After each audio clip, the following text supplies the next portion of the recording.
She opened the wrong door and walked straight into the arms of Manhattan's most dangerous man. What started as a drunken mistake on the worst night of her life became something no one could have predicted. Not the betrayal that shattered her heart, not the storm raging outside, and definitely not the cold-eyed stranger who should have destroyed her but chose protection instead. One wrong turn, one stolen night, and a mafia boss who doesn't let anyone go. Stay with me until the end. Hit that like button and drop a comment telling me what city you're watching from so I can see how far this story travels. The rain hit Manhattan like punishment. Lena Hart stumbled through the lobby of the Crimson Tower, mascara streaking down her face, her dress clinging to her body from the downpour. She could barely see straight. The champagne she'd stolen from the engagement party, someone else's engagement party, because apparently her boyfriend had been planning one too, just not with her, sloshed in her mostly empty stomach. 3 years.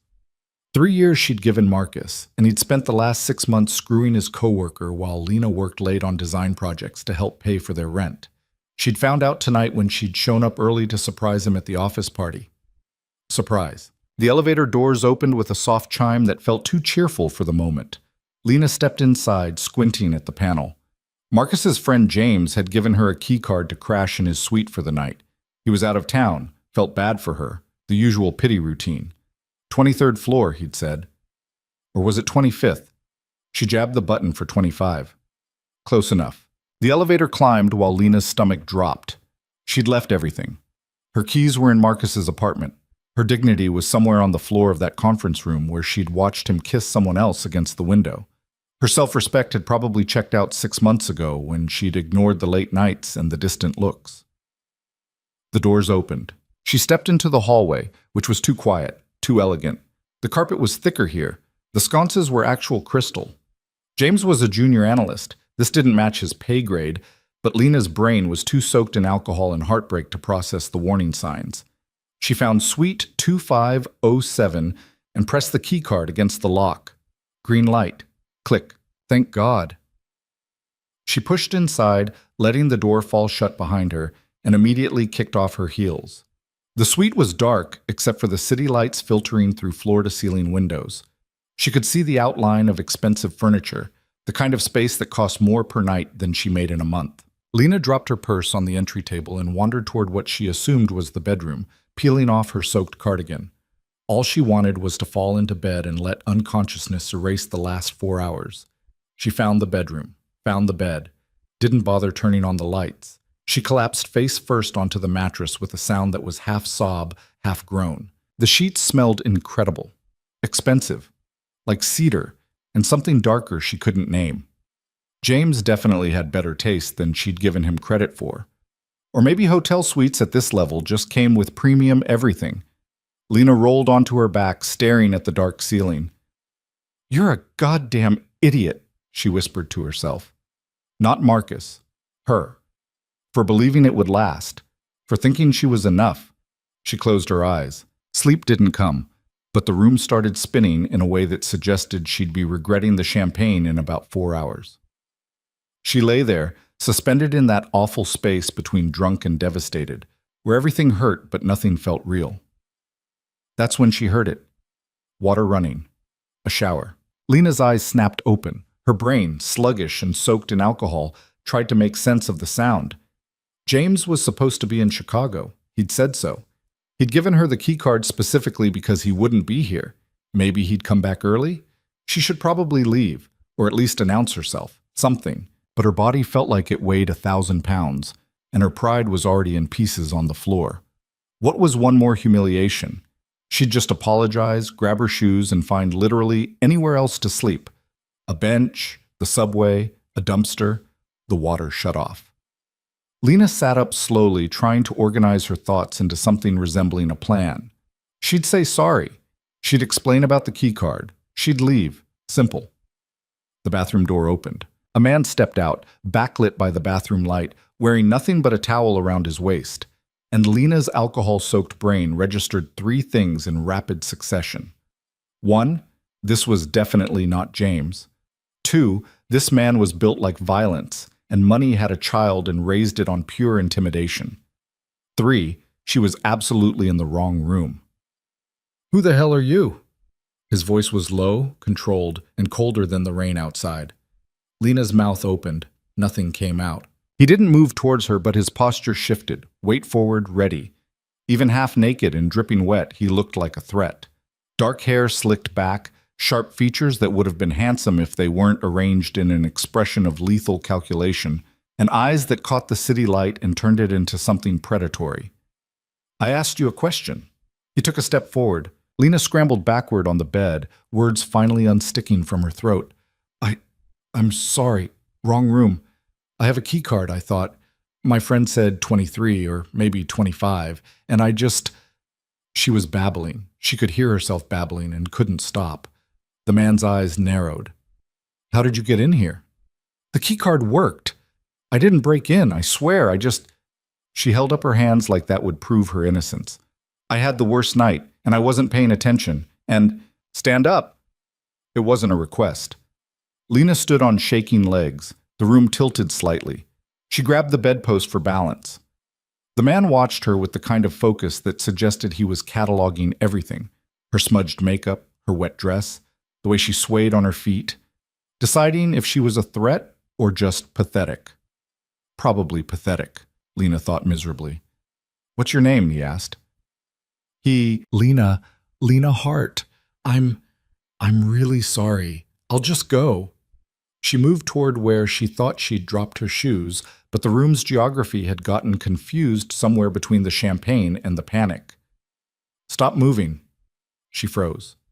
He walked past her, giving her a wide berth she noticed, and went to the nightstand, picked up his phone, made a call.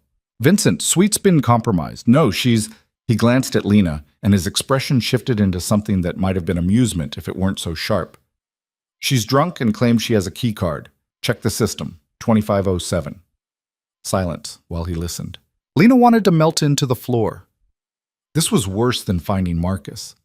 This was worse than anything. She'd broken into someone's room, someone who clearly had the kind of money that came with private security and phone calls to people named Vincent. "Interesting," the man said into the phone. He was looking at Lena again. "No, I'll handle it." He hung up. "Sit down before you fall down," he said. Lena sat. Not on the bed. She had enough sense left to know that would be weird, but on the chair near the window. Her legs felt like water. The man disappeared back into the bathroom, returned a minute later wearing black pants and a white shirt he didn't bother buttoning, like modesty was optional when you had that much presence. "Your friend," he said, leaning against the dresser, arms crossed. "James, junior analyst at Sterling and Cross?" Lena nodded. "He gave you a key card to suite 2307. You're in 2507. Oh God. 2 floors up," she whispered. "I hit the wrong button." Apparently. "I'm so sorry. I'll leave right now.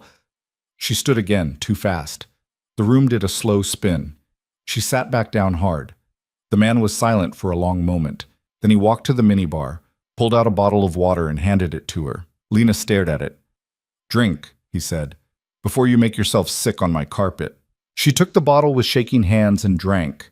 The water was cold and helped clear some of the fog. Not much, but some. "How did you get past hotel security looking like that?" he asked. Lena glanced down at herself. Right. Soaked dress, ruined makeup, no shoes. She looked like she'd crawled out of a river. "I think they felt sorry for me," she admitted. Why? The question was too direct to dodge. And maybe it was the alcohol, or the fact that this night couldn't possibly get worse, but Lena answered honestly. "Caught my boyfriend cheating. Showed up to what I thought was his office party. Turned out to be his engagement party." She laughed, sharp and bitter. "To someone else." The man's expression didn't change, but something flickered in his eyes. Not sympathy, more like recognition. "So you got drunk and broke into a stranger's hotel room," he said. "I didn't break in. The keycard worked." "Because you hit the wrong floor." "Yes." "After getting drunk at your ex-boyfriend's engagement party." "It wasn't... I didn't know it was..." Lena pressed her palms against her eyes. "Can we just skip to the part where you call security and have me arrested? I'm too tired for the recap." "I'm not calling security." She looked up. "What?" The man pushed off the dresser and walked to the window, looking out at the storm. Rain lashed against the glass in sheets. It's past midnight. The storm's not stopping anytime soon, and you're in no condition to go anywhere. Lena's brain struggled to process this. So, what? You're just going to let me stay? In the guest room. He turned back to face her. You sleep it off. In the morning you leave. We forget this happened. This had to be a trick, or a hallucination. Men who looked like walking danger didn't just offer drunk strangers a place to sleep. Why? She asked. His jaw tightened. For the first time, he looked away. Because I've had nights like yours. Different circumstances. Same feeling. The honesty surprised her more than anything else he'd done. I don't even know your name, Lena said quietly. He met her eyes again, held them, and she realized his weren't just dark. They were the color of smoke, gray with shadows in them. Dante, he said finally. Dante Moretti.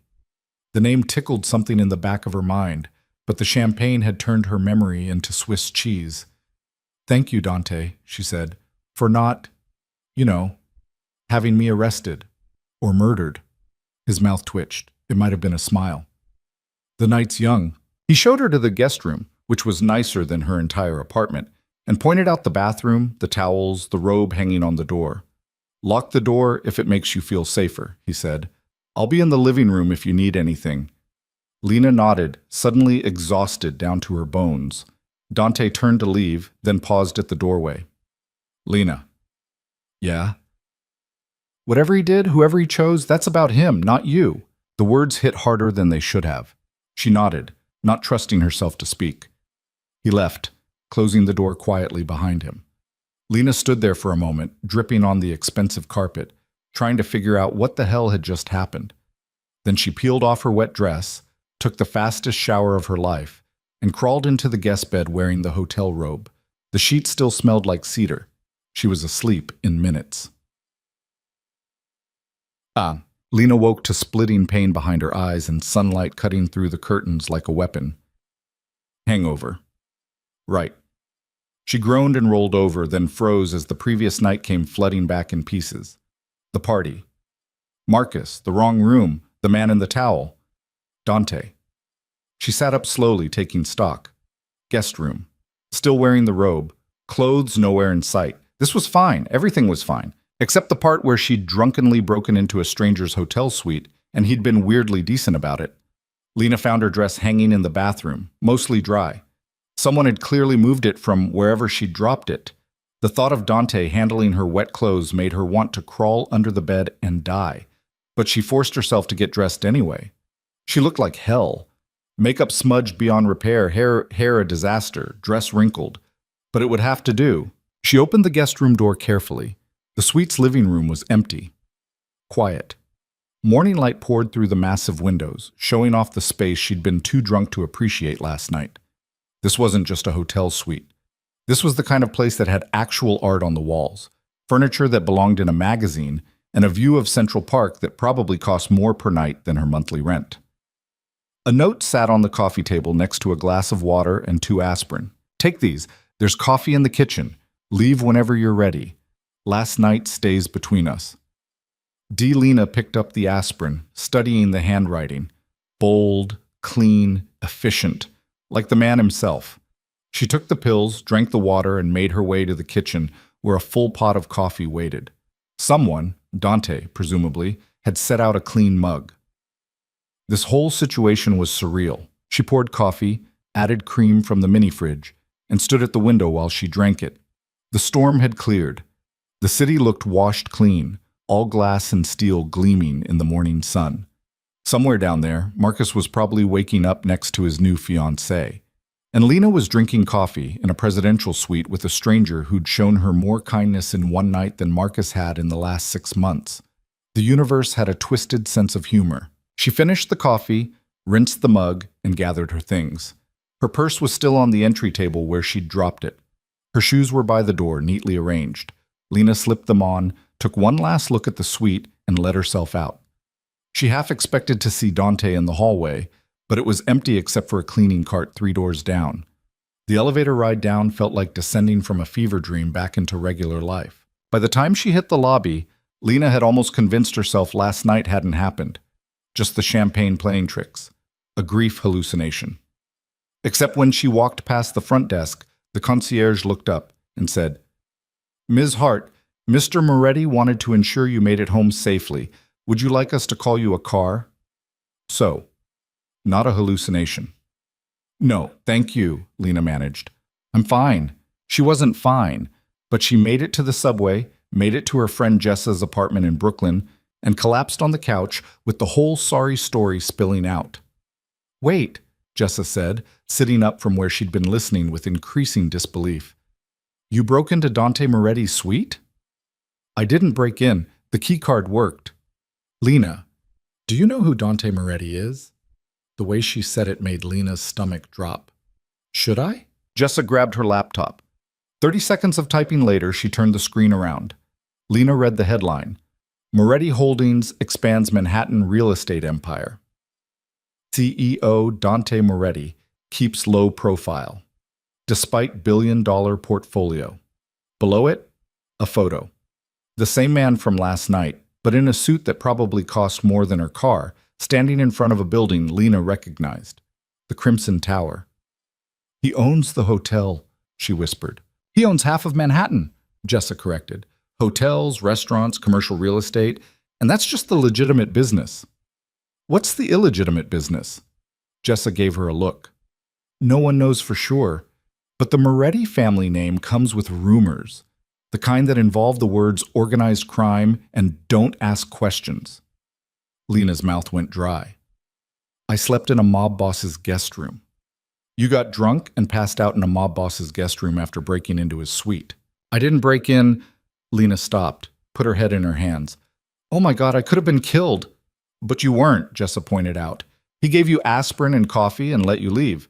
That's actually kind of sweet for a possible crime lord." "Nothing about this is sweet. This is a disaster." "Or," Jessa said slowly, "it's the universe telling you that Marcus was a practice round and now you're in the big leagues. I'm never seeing him again. It was one weird night. That's it." Jessa looked skeptical but didn't push. Lena spent the rest of the weekend trying to forget.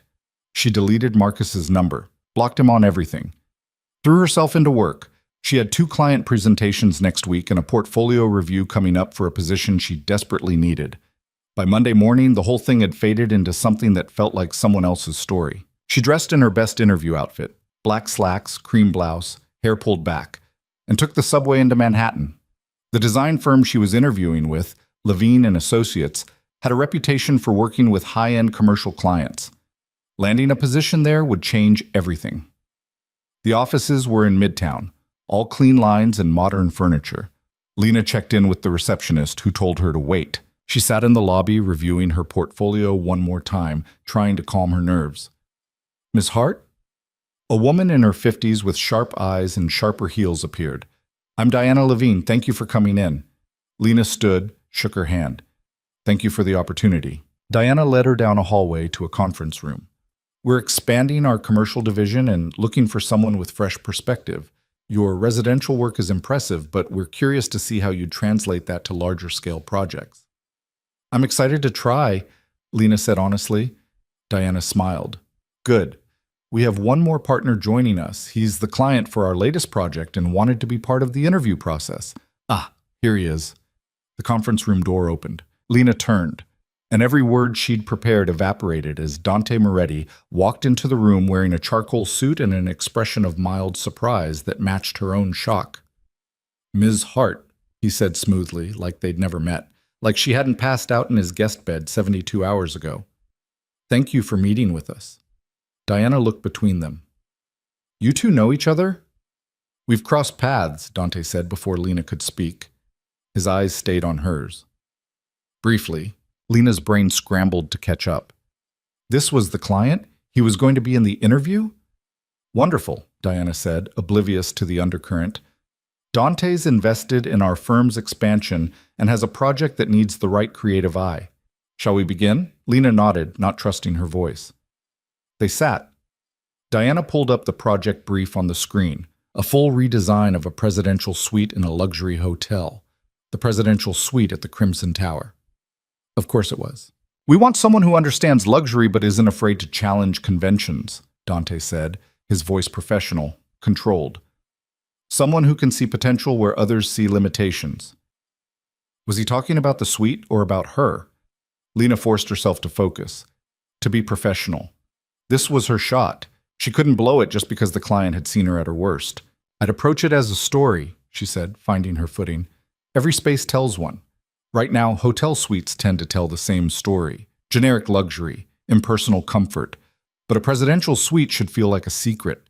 Something curated, intentional, a space that reveals itself slowly. Dante leaned back in his chair, watching her. Go on. Layers, Lena continued, warming to the subject. Texture, light, pieces that have history. Not just expensive, meaningful. A room that feels like it's been waiting for you specifically. How would you start? Diana asked. By understanding who uses the space, what they need from it, what they're running from or toward. Lena met Dante's eyes. Sometimes people need a space that feels like protection. Sometimes they need one that feels like possibility. Something flickered across his expression. Too fast to name. The interview continued for another 30 minutes. Lena presented her portfolio, answered questions about timelines and budgets and creative process. Diana seemed impressed. Dante stayed mostly quiet, asking occasional questions that felt like tests. Finally, Diana stood. Thank you, Ms. Hart. We have 2 more candidates to meet with, but we'll be in touch by end of week. Lena shook her hand, gathered her things. Dante walked them to the door. I'll see you out, he told Diana. I want to discuss the timeline. Diana nodded and headed back down the hall, leaving Lena and Dante alone in the corridor. You could have warned me, Lena said quietly. How? You left before I woke up. His voice was even, but his eyes had that sharp focus again. And you didn't leave a number. I didn't think I'd need to. You said we'd forget it happened. I meant I wouldn't tell anyone you broke into my room. I didn't say I'd forget you. The words hung between them. 2 waited for a hallway conversation. Mr. Moretti. Dante. This is a professional situation. We can't. I know. He stepped closer, not invading her space, but close enough that she could smell cedar again. That's why I stayed quiet. Diana doesn't know about that night. No one does. This is a legitimate interview for a real position. Then why are you here? Because it's my project, my hotel, my suite. His mouth curved slightly. And maybe because I was curious if you'd show up. Lena's heart was doing something complicated in her chest. I need this job. I know. So if this is some kind of game, it's not. Dante's voice went serious. You're talented. Your portfolio proves it. What happened last weekend has nothing to do with whether you're right for this project. Then what does it have to do with? He was quiet for a moment. Then, I don't know yet. Honest, dangerous, too much. Lena took a step back. I should go. Lena. He waited until she looked at him. If we hire you, I'll be professional. I promise. And if you don't hire me? Then I'll still be professional. His eyes held hers. But I'll regret it. She left before she could do something stupid like believe him. Patron. The call came Thursday afternoon. Ms. Hart, this is Diana Levine. I'm pleased to offer you the position. When can you start? Lena's apartment was too small for the amount of screaming she wanted to do. She settled for texting Jessa. I got it. The response came back immediately. The hotel job? Yes, with the mystery man? His name is Dante, and yes, you're going to sleep with him. I am not you absolutely are. Lena threw her phone on the couch. She wasn't going to sleep with her client. This was professional. She was professional. The fact that she could still remember exactly how he looked standing in that towel was irrelevant. She started Monday. The Levine and Associates offices buzzed with the kind of controlled chaos that came with multiple high-end projects running simultaneously. Diana set her up with a workspace, a real desk, not a shared table, and introduced her to the team. Dante wants to meet this afternoon, Diana said. Walk through the suite, discuss vision. I'll send you the access codes. He'll be there? Lena tried to sound casual. It's his hotel. He's very involved in the details. Diana smiled. Don't worry. He's demanding but fair, and he clearly respects your work. Lena spent the morning reviewing the existing suite plans, making notes, sketching ideas. By the time 2 o'clock rolled around, she'd convinced herself she could handle this. She was wrong. The moment she stepped into suite 2507, the same suite she'd stumbled into drunk and heartbroken, every professional intention she'd had scattered like leaves. Dante was standing at the window, phone to his ear, speaking in rapid Italian. He turned when she entered, held up one finger. "Wait." Lena waited, looked around. The space was elegant but cold in daylight, beautiful in the way expensive things often were, impressive but distant. No personality, no warmth. She could fix that. Dante ended his call. "You're on time." "You sound surprised." "Most people aren't." He pocketed his phone. "What do you think?" Lena walked slowly through the space, running her hand along the back of the sofa, studying the light, the bones of the room. "It's beautiful, but it doesn't feel like anyone lives here." "No one does. It's a hotel. People stay here, though. They sleep here, work here, maybe fall apart here." She glanced at him. "It should feel like it knows that." His expression shifted. "What would you change?" "Everything." She pulled out her tablet, showing him the sketches she'd started. Warmer tones, layered textures, fewer hard edges, pieces with stories, vintage finds mixed with custom work.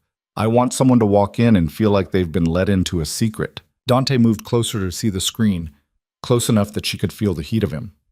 "Show me." So she did. Walked him through her vision, the reading nook by the window, the bar area with hand-blown glass, the bedroom that would feel like sanctuary. She talked about light and shadow, about creating spaces within spaces. And Dante listened, really listened, asked questions that made her think harder, push further. "The bathroom," he said, pointing to her sketch. "That's not standard." "No, but it's better." She'd designed a wet room with a rainfall shower and a vintage clawfoot tub positioned to face the windows. Most people don't use hotel bathtubs because they feel impersonal. This one's different. It's an experience. Expensive experience. "You own half of Manhattan. I think you can afford the tub." His mouth twitched. "Fair point." They spent 2 hours going over details. Dante had opinions, strong ones, but he wasn't dismissive. When Lena pushed back on his suggestion to keep the existing lighting, he listened to her argument and conceded. "You're stubborn," he observed. "You hired me for my vision, not my compliance." "I hired you because you understand that spaces are emotional, not just functional." The honesty surprised her. "Is that why you wanted someone new, instead of using your usual designers?" Dante was quiet for a moment, looking around the suite. "This room has history for me. I wanted someone who could see it fresh, without assumptions." Lena thought about the night they'd met, about finding him here, in this space. What kind of history? The complicated kind. He met her eyes. Not ready to share that story yet. Yet, like there was a future where he might. "Fair enough," Lena said. "I've got complicated history with this room, too." "I remember." Of course he did. They finished the walkthrough.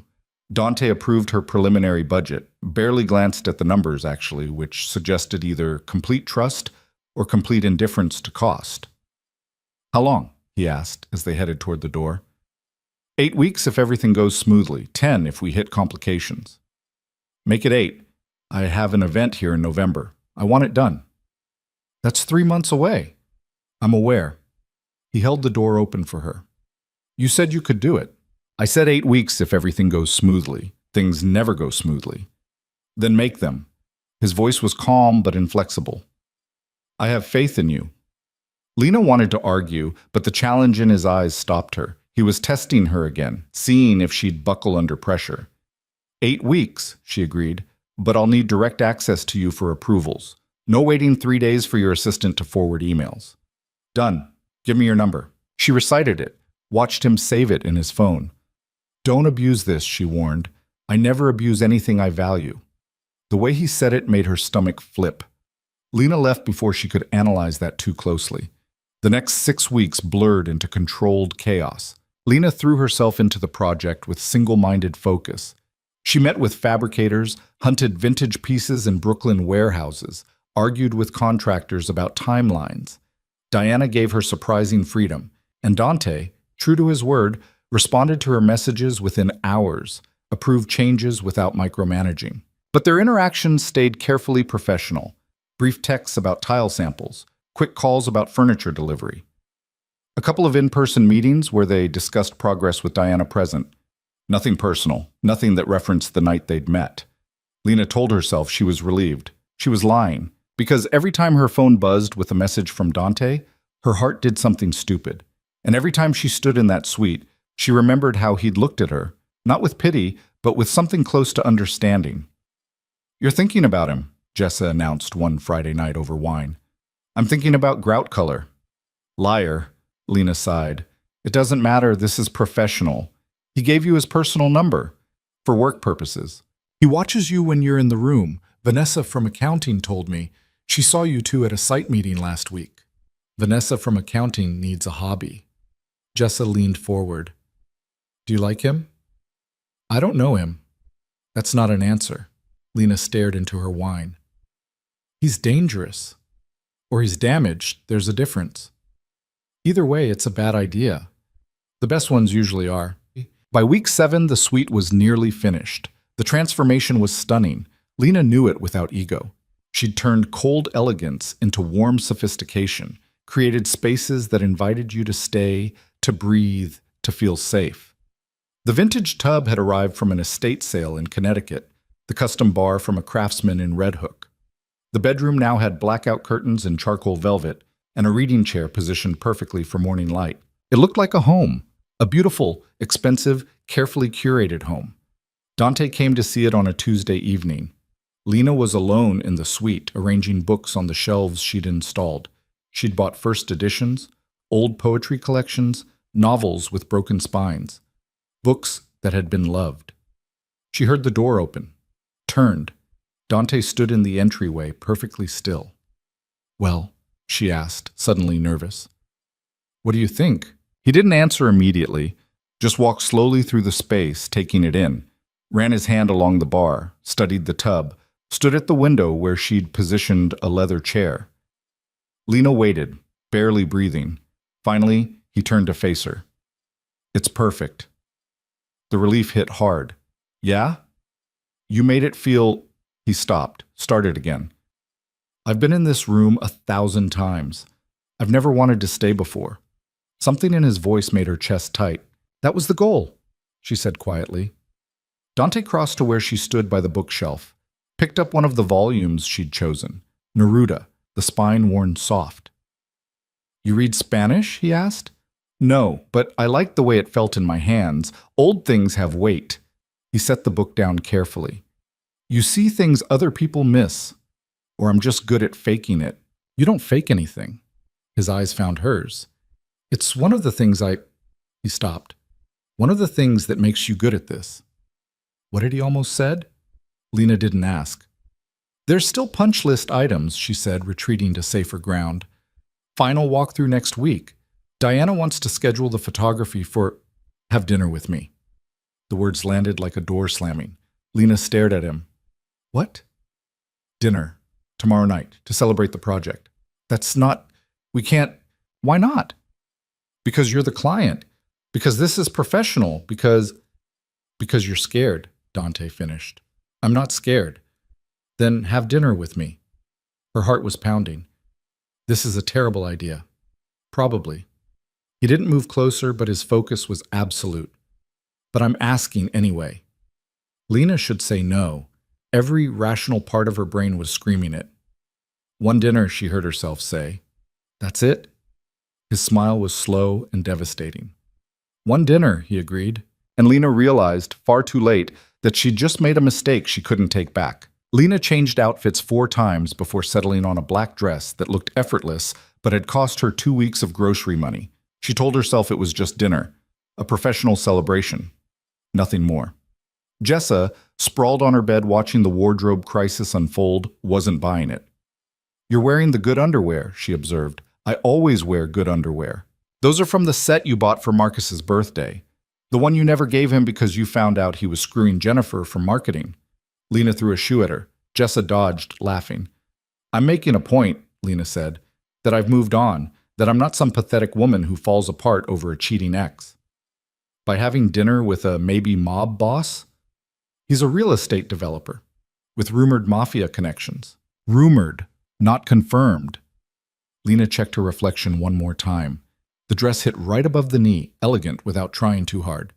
Her hair fell in loose waves that had taken 40 minutes and 3 YouTube tutorials to achieve. It's one dinner. Famous last words. The restaurant Dante had chosen was in the West Village, the kind of place without a sign on the door. Lena gave her name to the host, who led her through a dimly lit space filled with quiet conversation and the smell of fresh bread and wine. Dante was already there, standing when she approached. He wore a navy suit without a tie, the collar of his shirt open. He looked like money, and danger had reached a gentleman's agreement. You're early, Lena said. I'm always early. You're on time. He held her chair. I wasn't sure you'd show. I said I would. People say a lot of things. The waiter appeared with water and menus. Dante ordered wine in Italian, consulting her with a look. She nodded, not trusting herself to parse a wine list in her current state of nerves. When they were alone again, Dante leaned back in his chair, studying her. You're nervous. I'm not. Your left hand is fidgeting with your bracelet. You've done it 3 times since you sat down. Lena stilled her hand. Maybe I'm just particular about my jewelry. His mouth curved. Maybe. The wine arrived. Lena took a sip. It was excellent, smooth and dry, with notes of something she couldn't name.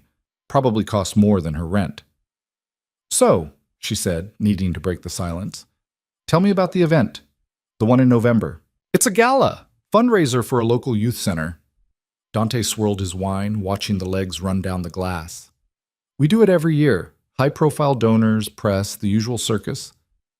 And you want it in the new suite? I want to show it off, prove that the Crimson Tower isn't just another luxury hotel. He met her eyes. That it has vision. No pressure.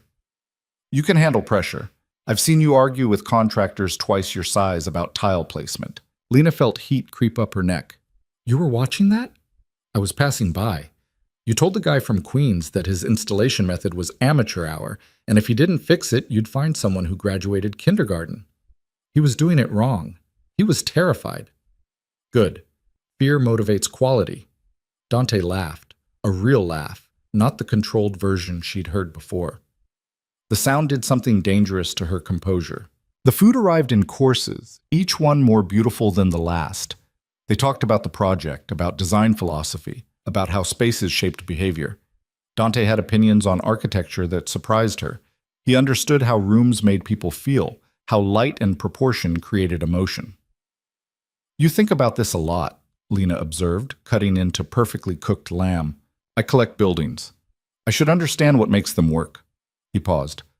My father used to say real estate was about location. He was wrong. It's about psychology. It was the first time he'd mentioned family. Lena filed it away, curious. What did your father do? She asked carefully.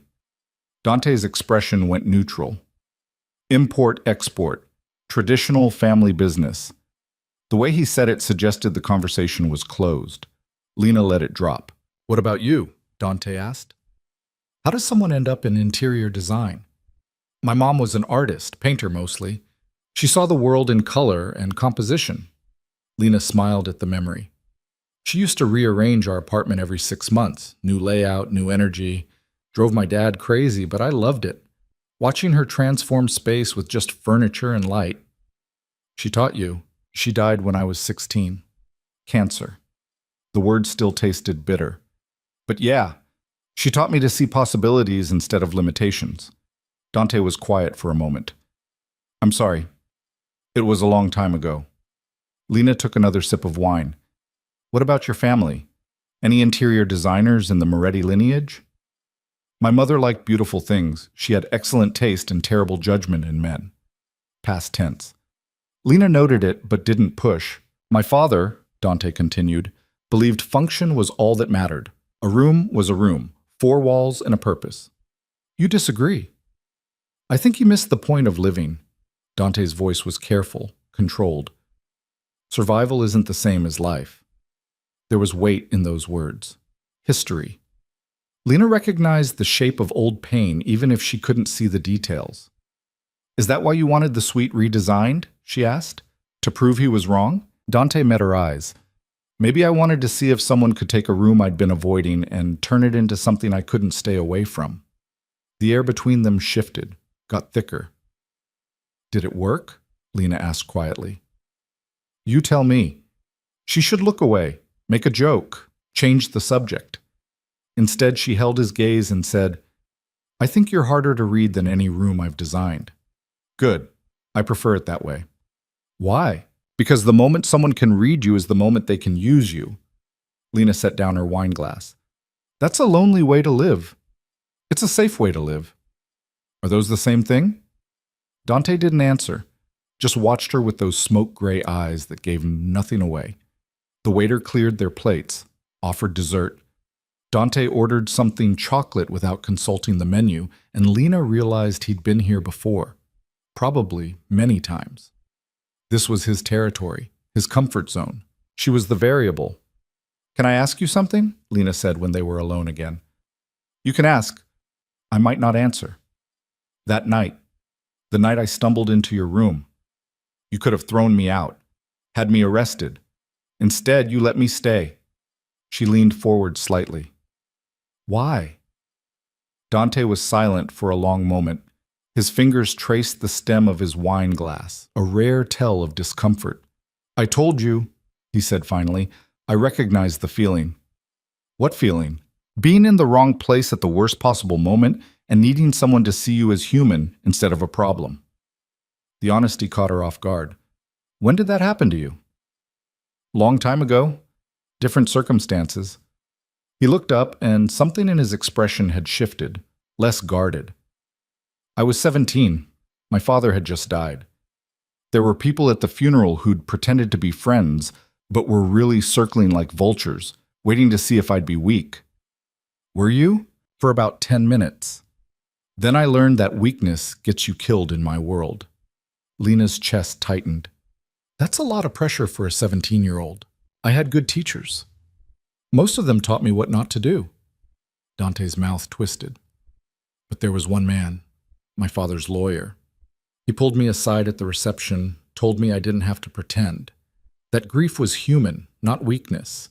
He gave me somewhere to go that night when I couldn't stand being in that house with all those fake mourners. He sounds kind. He was murdered 6 months later, wrong place, wrong time, caught in crossfire that had nothing to do with him. The words landed heavy. Lena reached across the table without thinking, covering his hand with hers. I'm sorry. Dante looked at their joined hands, didn't pull away. You remind me of him sometimes, the way you see people. How's that? Like we're more than the worst thing we've done. Lena's throat felt tight. Aren't we? I don't know yet. Dessert arrived. Molten chocolate cake with espresso ice cream. They shared it, the conversation shifting to lighter topics.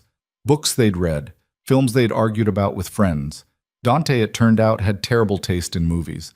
Action films with impossible physics and plots held together by duct tape and ego. You cannot seriously think that car chase was realistic, Lena said, laughing. I don't care if it's realistic. I care if it's entertaining. It was ridiculous. Entertainment often is. He stole the last bite of ice cream off her spoon. You're a snob. I have standards. Same thing. They argued about it all the way through coffee, and Lena realized she was enjoying herself, really enjoying herself. Not performing or pretending, just existing in the moment with someone who made her think and laugh and forget to be careful. Dangerous. When the check came, Dante didn't let her see it. Just handed over a black card and signed the receipt without looking at the total. Thank you for dinner, Lena said as they stepped outside. The village was alive with evening foot traffic, couples strolling past galleries, groups laughing outside bars. Thank you for coming. Dante's hand settled on the small of her back, guiding her away from a bike messenger who blew past too close. The touch was brief but electric. They walked in comfortable silence for a block. Then Dante said, Can I ask you something now? Fair's fair.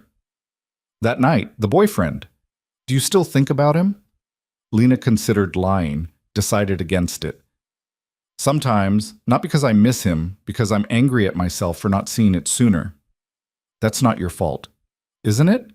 I ignored signs, convinced myself everything was fine when it clearly wasn't. People believe what they need to believe to survive. Dante stopped walking, turned to face her. He made a choice. He's the one who failed, not you. The words echoed what he'd said that first night. Lena wondered how many times he'd had to tell himself the same thing about different betrayals. Do you believe that? She asked. Or just say it. I'm working on believing it. Honest again. It was becoming a pattern. A car pulled up to the curb. Sleek, black, expensive. The driver got out, nodded at Dante. That's my ride, Dante said. Can I drop you somewhere? Lena should say no. Should take the subway back to Brooklyn like a normal person. Should put distance between herself and whatever this was becoming. Okay, she said instead. The car was exactly what she expected. Leather interior, tinted windows, the faint smell of expensive cologne. The driver knew where to go without being told, which meant Dante had planned this. Had known she'd say yes. The confidence should have annoyed her. Instead, it made her pulse quicken. They didn't talk during the drive. Just sat in charged silence while the city slid past outside. When they pulled up to Jessa's building in Brooklyn, Dante walked her to the door. I had a good time, Lena said, suddenly awkward, like she was 18 again and didn't know how dates ended.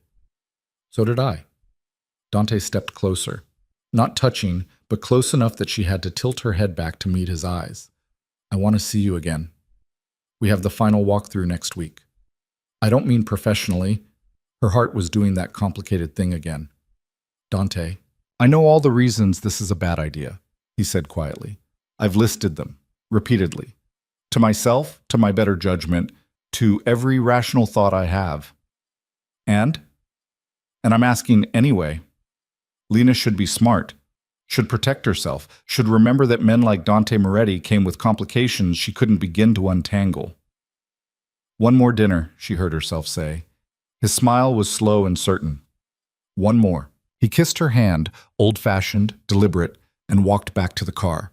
Lena stood on the sidewalk watching the taillights disappear, her hand still warm where his lips had touched. She was in trouble. The final walkthrough happened on a Wednesday morning with Diana present, which meant Lena and Dante kept everything scrupulously professional. They reviewed punch list items, discussed the photography schedule, approved final invoices. Diana was thrilled. This is going to be the crown jewel of our portfolio. Lena, you've outdone yourself. Thank you. Lena tried not to look at Dante, who was leaning against the bar looking unfairly good in a charcoal suit. The gala's in 3 weeks, Diana continued. We'll have everything photographed before then. Lena, I'd like you at the event. Good networking opportunity, and you should see the space in action. Lena's stomach flipped. Of course. After Diana left, Dante crossed to where Lena stood reviewing her tablet. So I'll see you at the gala, he said. Apparently. Wear something that makes you feel powerful. I always do. His smile was brief but genuine. I know. The second dinner happened 3 days later at a small Italian place in Brooklyn that Dante claimed made the best ossobuco outside of Milan. They argued about art. Dante liked modernism, Lena preferred impressionism, and discovered they both had a weakness for old noir films. The third man, Dante said, stealing one of her muscles. Best ending in cinema. Casablanca. Predictable. Classic. Same thing. They were easier with each other now. The careful distance from the first dinner had dissolved into something more natural. Dante told her about a restaurant renovation he was planning in Tribeca. Lena confessed she'd started sketching ideas for her own design studio someday. You should do it, Dante said. Stop working for other people. I need experience first, credibility.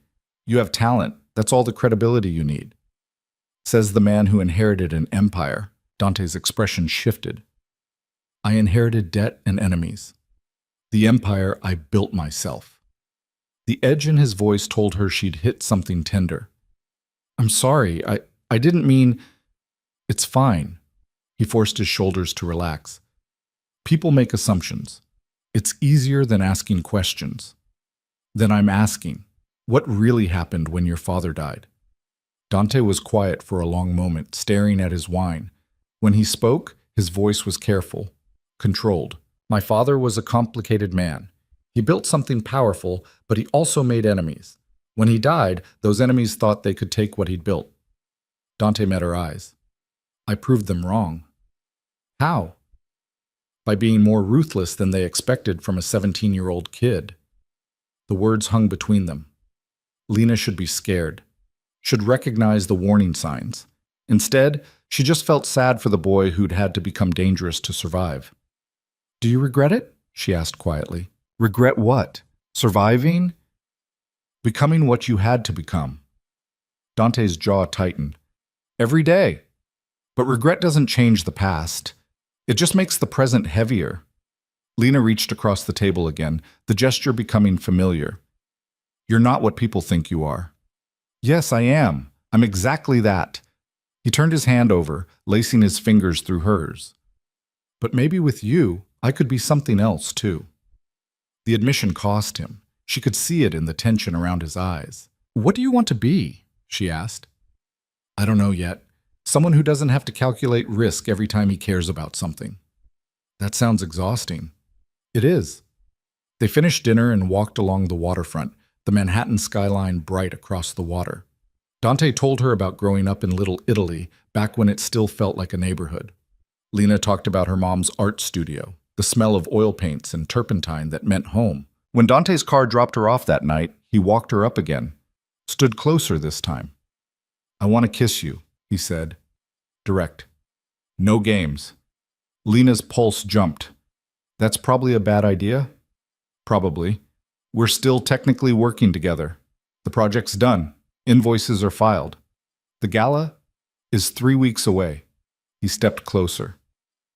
Lena, if you don't want this, say so. I'll back off. We'll stay professional. And if I do want this, then stop listing reasons why we shouldn't. She kissed him. Or he kissed her. Later, she wouldn't be able to say who moved first. Just that suddenly his mouth was on hers, and his hand was in her hair, and she was pressed against her building's door, with her fingers twisted in his shirt. The kiss was nothing like she expected. Not smooth or practiced. Desperate. Like he'd been holding back for weeks and finally couldn't anymore. When they broke apart, both breathing hard, Dante rested his forehead against hers. That was... He started. Yeah. I should go. Probably. He didn't move. Neither did she. Lena. His voice was rough. I'm trying to do this right. What does right look like? Not rushing, not scaring you off, not letting you think this is just physical. She pulled back enough to see his face. What is it? I don't know yet, but it matters. You matter. The honesty undid her. Come to the gala with me, Dante said. Not as my designer, as my date. That's very public. I know. People will talk. Let them. Lena should think about this, should consider the implications. Instead, she said, okay. His smile was worth every complication that would follow. The 3 weeks until the gala passed in a blur of final details and stolen moments. Dante took her to dinner twice more. Once at a rooftop restaurant where they watched the sunset, once at a hole-in-the-wall Thai place he claimed made the best curry in the city.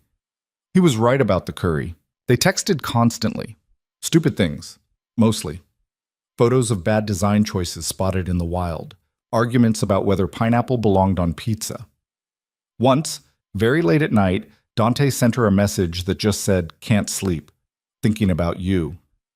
And Lena stared at her phone for 10 minutes, trying to formulate a response that didn't sound desperate. She settled on same and fell asleep smiling. Jessa watched the whole thing with increasing amusement. You're falling for him, she announced one Saturday morning over coffee. I barely know him. You know enough. And he's falling for you too. You don't know that. Lena, the man sends you photos of architectural crimes at 3 a.m. and calls them our running list of what not to do. He's gone. Maybe. Probably. Lena didn't let herself think about it too hard. The night of the gala, she wore a dress she'd found in a vintage shop in Soho. Emerald silk that made her skin glow and her curves dangerous. Jessa helped with her hair, pinning it up in a style that looked effortless but had taken 45 minutes. You look like you could break hearts, Jessa said, stepping back to admire her work.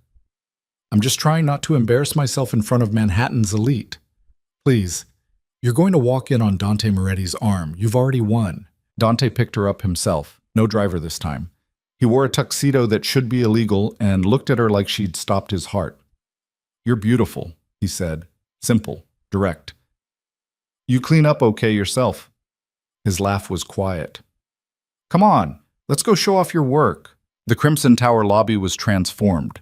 Ice sculptures, champagne fountains, servers in crisp uniforms carrying trays of delicate appetizers. Lena recognized some of the guests from magazines. Old money, new money, people who shaped the city with phone calls and checkbooks. Dante's hand settled on the small of her back as they entered, a claiming gesture that didn't go unnoticed. You're sure about this? Lena whispered. Going public? Completely. The suite looked perfect. Lena's design had been photographed beautifully, each detail showcased. Guests circulated through, admiring the transformation, and more than one person asked for her card. Diana found her within the first hour, beaming. You're the star of the night. 3 potential clients already. The space sells itself. The space is gorgeous because you understood what it needed to be. Diana squeezed her arm. You're going to have quite a career, Lena Hart. Dante stayed close but not suffocating, introducing her to people who mattered, making it clear without words that she wasn't just the designer.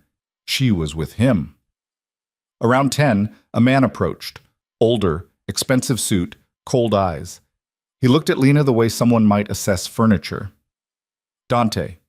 Interesting choice in companions. Dante's entire demeanor changed. The easy warmth vanished, replaced by something sharp and dangerous. Careful, Richard, he said quietly. Just observing. She's a bit young for you, isn't she? And that dress... Richard's eyes traveled deliberately over Lena in a way that made her skin crawl. Very accessible. Lena opened her mouth to respond, but Dante moved first. He stepped between them, blocking Richard's view of her entirely. When he spoke, his voice was soft, lethal. You're going to apologize to her. Then you're going to walk away. And if you ever speak about her, or to her, like that again, I will make sure every business deal you have in this city dies overnight. Are we clear? Richard's face went pale. Dante, I didn't mean apologize.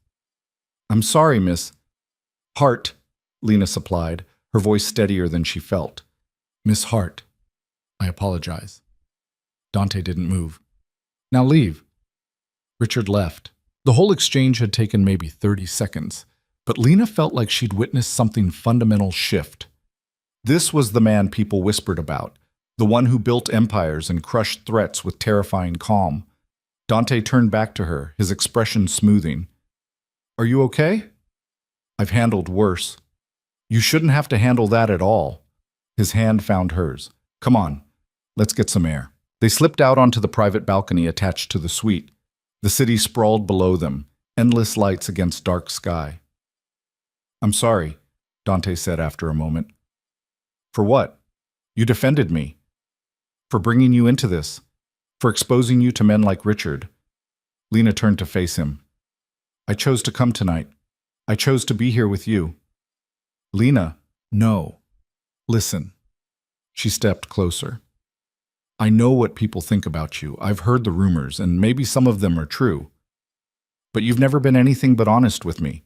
You've never made me feel small or used or stupid. So whatever happened back there, that wasn't about you. That was about him being an asshole. Dante's eyes searched hers. You're not scared? Of you? No. You should be. You, why? Because you protect people you care about? Because you don't let men treat women like objects? She touched his face. That doesn't scare me. That makes me trust you more. He caught her hand, pressed a kiss to her palm. You're too good for this world. I'm exactly right for it, and maybe for you too. The kiss was slower this time, deliberate. His hands framed her face like she was something precious, and Lena felt herself falling into it completely. When they broke apart, Dante's phone was buzzing. He glanced at it, frowned. I have to take this. Business. 2 minutes. I'll wait here. He disappeared inside. Lena stayed on the balcony, breathing in the cold November air, trying to process everything. The gala, The confrontation, the kiss, the way Dante looked at her like she mattered more than anything else in the room. She was in deep, past the point of protecting herself. And for the first time in months, maybe years, she didn't care. Dante didn't come back in 2 minutes. Lena waited on the balcony, watching the party continue inside through the glass. Guests mingled, laughed, sipped champagne from crystal flutes. Diana was deep in conversation with a woman Lena recognized from a design magazine. Everything looked perfect from the outside. 5 minutes passed. Then 10. Lena's phone buzzed, a text from Dante. Something came up. Vincent will take you home. I'm sorry. She stared at the message, feeling something cold settle in her chest. No explanation, no estimated time. Just an apology and a driver. She could go back inside. Network. Make use of the opportunities Diana had mentioned. But the thought of walking back into that room alone, of people asking where Dante went, made her stomach turn. Lena gathered her coat and took the elevator down. Vincent was already waiting at the curb, the black car idling. He opened the door without a word, his face professionally blank. The drive back to Brooklyn was silent. Lena kept checking her phone. No follow-up message, no call. By the time she got home, the cold feeling had spread. She told herself she was overreacting. Business emergencies happened. Dante ran an empire. Of course, things came up, but he'd left without a word, without even coming back to the balcony to tell her himself. Jessa was still up, watching TV in pajamas. She took one look at Lena's face and muted the sound. What happened? Nothing. Everything was fine, and then he got a call and disappeared. Lena kicked off her heels. Sent his driver to take me home. Did he say why? Just that something came up. Lena sank onto the couch. I'm being stupid, right? This is normal. People have emergencies. Jessa's expression was careful. It's normal for emergencies to happen. It's less normal to send someone home without explanation when you brought them as your date. Maybe it was serious. Maybe he couldn't. Lena. Jessa took her hand. I'm not saying he's a bad guy. I'm saying you deserve better than being left on a balcony wondering what you did wrong. I don't think I did anything wrong. Then why are you making excuses for him? Lena didn't have an answer for that. She changed out of the emerald dress, scrubbed off her makeup, and tried to sleep. Her phone stayed silent. By morning, she'd convinced herself it was fine, a one-time thing. Dante would explain when he called. He didn't call. 3 days passed. No messages, no explanation, just silence where there'd been constant contact before. Lena told herself not to reach out first, that if he wanted to talk, he would, that she wasn't going to chase someone who'd made her feel like she mattered, and then vanished. On the 4th day, Diana called. Lena, I have exciting news. We're being featured in Metropolitan Design next month. They want to interview you about the Crimson Tower suite. That's amazing. There's more. I got a call from a developer in Chicago. He saw the gala photos online and wants to discuss a hotel redesign, potentially a whole chain. Diana's voice pitched higher with excitement. This could be huge for you. Chicago? I know it's far, but the opportunity, Lena, this is the kind of project that makes careers. I think you should take the meeting. Lena's brain struggled to keep up. When? Next week. He's flying you out, putting you up at his flagship property. First-class treatment. Diana paused. I already told him you'd come. Was that presumptuous? No, it's great, thank you. After she hung up, Lena sat staring at her phone. A major opportunity. Exactly what she'd been working toward. So why did it feel like running away? Her phone buzzed. Finally. But it wasn't Dante. It was Vincent. Mr. Moretti requests a meeting tomorrow, 2 p.m., Crimson Tower. Not a call, not even a message from Dante himself. A summons delivered through his driver. Lena's jaw tightened. She typed back, I'll be there. She showed up at 1:55 wearing her armor, black pants, white blouse, hair pulled back severe, professional, untouchable. The suite looked exactly as she'd left it, beautiful, empty. Dante was standing at the window when she arrived, his back to the door. He didn't turn immediately. Thank you for coming, he said. Your driver didn't make it sound optional. Now he turned. He looked tired, shadows under his eyes, tension in his shoulders, like he hadn't slept since the gala. Good, Lena thought viciously, then felt guilty for thinking it. I owe you an explanation, Dante said. You owe me more than that. His mouth tightened. You're right. Lena crossed her arms. Waited. Dante moved to the bar, poured himself whiskey even though it was barely past lunch. Didn't offer her one. The call I got that night, he started. It was about a situation I'd been managing. A business associate who'd been making threats. Vincent informed me he'd shown up at the gala with intentions I couldn't ignore. What kind of threats? The kind that involve people I care about getting hurt. Dante's voice was flat, controlled. I had to handle it immediately. So you sent me home without a word. I sent you somewhere safe. You could have told me that. You could have taken 30 seconds to come back to the balcony and explain instead of texting me through your driver like I was an appointment to cancel. Dante flinched. You're right. And then you disappeared for 4 days. No call, no message, nothing. Lena's voice cracked despite her efforts. I don't even know what I thought. That I'd done something wrong. That you'd changed your mind. That I'd been an idiot for thinking this mattered to you. It matters. He set down the glass hard enough that whiskey sloshed. Lena, you matter more than anything has in years, and that terrifies me. So you ghosted me? I was protecting you. From what? From me. From my world. From... He stopped. Started again. That associate I mentioned? He knows about you now. He saw us together at the gala, and he made it very clear that anyone close to me is a potential target. The words hit like cold water. What does that mean? It means being with me puts you in danger. Real danger. The kind that doesn't go away because I want it to. Dante's voice was rough. So I've been trying to figure out how to keep you safe while also not being able to imagine not seeing you again. Lena's anger wavered. And you came up with what? Cutting me off without explanation? I came up with sending you to Chicago. The room went very quiet. What? Lena whispered. The developer who contacted Diana, that's my associate in Chicago. I asked him to offer you the project. Dante met her eyes. It's a real job, a legitimate opportunity, but it's also 3 states away from here. From me. From anyone who might use you to get to me. Lena felt like she'd been punched. You're trying to send me away. I'm trying to keep you alive. By making decisions for me? By manipulating my career? Her voice rose. Did you think I wouldn't figure it out? That I'd just take the job and disappear and that would solve your problem? It would keep you safe. I don't need you to keep me safe. I need you to be honest with me. She was shouting now, past caring. You told me you were done calculating risk every time you cared about something. You said with me it could be different. Was that a lie? No. Dante crossed to her, stopped just out of reach. Lena, everything I said was true.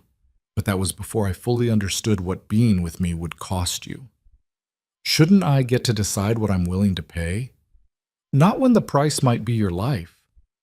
So what? You just make the choice for me. Ship me off to Chicago and tell yourself it's for my own good? If that's what keeps you breathing, yes. Lena laughed, sharp and bitter. You're a coward. Dante's jaw clenched. Maybe. You are. You'd rather push me away than risk actually being with someone, than risk them seeing all of you and choosing to stay anyway. You don't understand. Then explain it to me. Lena's voice broke. Tell me what happened that made you so convinced everyone you care about dies or leaves. Because I'm standing right here and I'm not running, and you're the one trying to send me away. Dante turned back to the window, silent. Lena waited, gave him the space to choose honesty or walls. Finally, he spoke. Her name was Elena. The name landed soft, careful. She was my mother's housekeeper's daughter. We grew up together. She was the first person who didn't care that I was a Moretti, who saw me instead of the name. His voice was distant, remembering. When my father died and everything went to hell, she stood by me, told me she didn't care about the danger, that we'd face it together. Lena's chest tightened. She already knew how this story ended. I believed her, Dante continued. I let her in, let her see everything. And for a while it was good. I thought maybe I could have both, the empire and someone to share it with. What happened? My father's enemies came for me. They knew the best way to hurt me wasn't to attack directly. It was to take someone I loved. his hands fisted on the windowsill. They grabbed her outside her apartment, held her for 3 days, made sure I knew exactly what they were doing to her. Lena's hand went to her mouth. I got her back, Dante said flatly. Paid the ransom, eliminated everyone involved, but she was broken. What they did to her, she couldn't look at me without seeing the reason it happened. She left the city 6 months later. I haven't spoken to her since. Dante. She was 19 years old, she had nothing to do with my world, my choices, my father's sins, and they destroyed her to make a point. He finally turned around, and his eyes were devastated. So when I tell you I'm trying to protect you, I mean it. I can't watch that happen again. I won't. Lena crossed the space between them, took his face in her hands. I'm not her. I know. And you're not 17 anymore. You have power now, resources. You're not helpless. It doesn't matter. The threat is always there. Anyone close to me is vulnerable. Then we're careful. We're smart about it.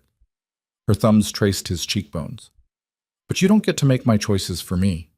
If I want to stay, if I want to risk it, that's mine to decide. Lena, do you want me to go to Chicago? No. The word came out strangled. But I think you should. That's not what I asked. Do you want me to leave? Dante closed his eyes. No. Then stop trying to send me away. She pressed closer. I know what I'm risking. I'm not naive, but I'm also not going to run because you're scared. I'm not scared. You're terrified, and that's okay. But don't punish me for it. He opened his eyes. The gray was storm dark. If something happens to you, then we'll deal with it, together. Lena's voice was steady. Sure. But I'm not going anywhere unless you tell me you don't want this, that I don't matter enough to fight for. You matter more than anything. Then fight for this. For us. The tension in his shoulders finally broke. He pulled her close, buried his face in her hair. I don't know how to do this without being terrified. You figure it out as you go, same as everything else. They stood like that for a long moment. Lena felt his heartbeat against her cheek, too fast, unsteady. I'm sorry, Dante said quietly, for shutting you out, for trying to make your decisions, for being an idiot. You are an idiot. I know. But you're my idiot. If you'll stop trying to send me to Chicago. His laugh was shaky. I'll call off the job offer. Good. Lena pulled back enough to see his face. And next time something dangerous happens, you tell me. You don't protect me by lying or disappearing. You trust me enough to handle the truth. Even if the truth is ugly, especially then. Dante kissed her, desperate, grateful, like she'd just pulled him back from an edge he'd been too close to falling over. When they broke apart, he rested his forehead against hers. I'm still going to worry. I know, but we're going to work on the difference between worry and control. That sounds like therapy talk. Maybe you need therapy. Probably. He smiled slightly. Will you come with me? To therapy? To dinner, tonight, tomorrow, as many nights as you'll give me. Lena pretended to consider. I might be busy. Lena. Fine. But you're buying. Always. They left the suite together. Took the elevator down in comfortable silence, hands linked. When they reached the lobby, Dante pulled her aside. There's something else I need to tell you. Lena's stomach dropped. What? The resort project, the one I've been developing upstate. It's having issues. Foundation problems, permit delays. I need to go up there next week to handle it personally. Okay. I want you to come with me. She blinked. To a construction site? To the resort. It's on a lake. Beautiful location. The main building needs interior design work eventually. I want your opinion on the space. He hesitated. And I don't want to be away from you for 3 days. That's very demanding. I know. You can say no. Lena thought about it. A weekend away. Alone with Dante. Away from the city, the pressure, the eyes watching. When do we leave? His smile was sunlight breaking through clouds. Friday morning. The rest of the week passed in a blur of work and anticipation. Diana was understanding about Lena turning down the Chicago job. Someone else from the firm would take the meeting instead. Lena focused on smaller projects, building her portfolio, fielding calls from potential clients who'd seen the gala photos. She and Dante texted constantly, but carefully. No more disappearing acts, no more assumptions. When Dante had to cancel dinner Wednesday because of a board meeting that ran late, he called her himself to explain and suggested breakfast Thursday instead. They were learning, slowly, imperfectly. Friday morning, Dante picked her up at 6. The drive upstate took 3 hours through increasingly rural landscape, cities giving way to small towns and then to forest. They talked about everything and nothing, books, music, the ridiculous action movies Dante loved. "I still think you have terrible taste," Lena said. "I think you're a snob who can't appreciate pure entertainment." They blew up a helicopter with a motorcycle. A motorcycle. Exactly. Peak cinema. She threw a piece of the muffin she'd been eating at him. He caught it without looking away from the road. The resort sat on the edge of a massive lake, surrounded by pine forest. The main building was half-finished, construction equipment scattered around like abandoned toys. But even incomplete, Lena could see the potential. Sprawling stone and glass structure, huge windows facing the water. "It's beautiful," she said. "It will be, once we solve the foundation issues and the county stops changing their requirements every 3 weeks. Dante parked near a smaller building set back from the main construction. "That's the guest house, where we're staying." The guest house was modest compared to the main resort, but still elegant. 2 bedrooms, open kitchen and living area, wraparound porch with lake views. Someone had stocked the fridge with groceries. "Vincent's work," Dante explained. "He's efficient. He's thorough." Lena explored the space, already mentally cataloging design elements she liked. "This is nice. We can stay here while I meet with the contractors. You can look around, sketch ideas, or just relax, whatever you want." What she wanted was to stop pretending this was just a professional trip. Lena crossed to where Dante stood unpacking groceries and kissed him, slow, deliberate. "Hi," she said when they broke apart. "Hi yourself." His hand settled on her hips. "What was that for?" "For bringing me here. For trusting me enough to let me in." "I'm working on it." "I know." She kissed him again. "Keep working." They spent the afternoon together, Dante reviewing plans with his site manager while Lena sketched the main building's interior, imagining how to make the space feel warm despite its size. When the contractors left around 5, they walked down to the lake. The water was dark glass, reflecting pine trees and sky. No boats, no people. Just silence and the occasional call of a bird Lena couldn't name. "This is where I come when the city gets too loud," Dante said. "It's the only place I can hear myself think." "I can see why." Lena picked up a smooth stone, turned it over in her palm. "It's peaceful." "I almost didn't buy it. Thought it was too far from everything that mattered." "What changed your mind?" "I realized distance from the chaos might be exactly what I needed." He glanced at her. "Somewhere I could be someone other than Dante Moretti, empire builder and target." "Who are you here?" "I'm still figuring that out." They stayed until the sun started to set, painting the lake in shades of orange and pink. When the temperature dropped, they headed back to the guest house. Dante cooked, pasta with fresh vegetables, simple but good, while Lena opened wine. They ate on the porch, wrapped in blankets against the November chill, talking about the resort's potential. Lena suggested making each room feel distinct, using local artists for custom pieces. Dante listened, asked questions, made notes. "You're good at this," he said, "seeing what a place could be. It's easier when the bones are right. This place has good bones." "So do you," Lena laughed. "Was that a compliment or a construction metaphor?" "Both." They cleaned up together, moving around the small kitchen in comfortable rhythm. When the dishes were done, Dante pulled her close. "Thank you for coming with me," he said. "Thank you for asking. Lena." His voice was serious now. "I need to tell you something." Her stomach tightened. "Okay." "That situation I mentioned, the associate making threats. I eliminated the problem." "Eliminated how?" "Permanently." He held her gaze. "I want you to understand what that means, what I'm capable of when someone threatens what's mine."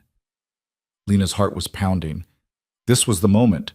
The place where she could be horrified, could pull away, could see him as the dangerous man everyone warned her about. Instead, she said, "Did he deserve it?" Dante's eyes widened slightly. Whatever he'd expected, it wasn't that. He'd hurt people before. Would have hurt more, including you. His voice was careful. So yes, I believe he deserved it.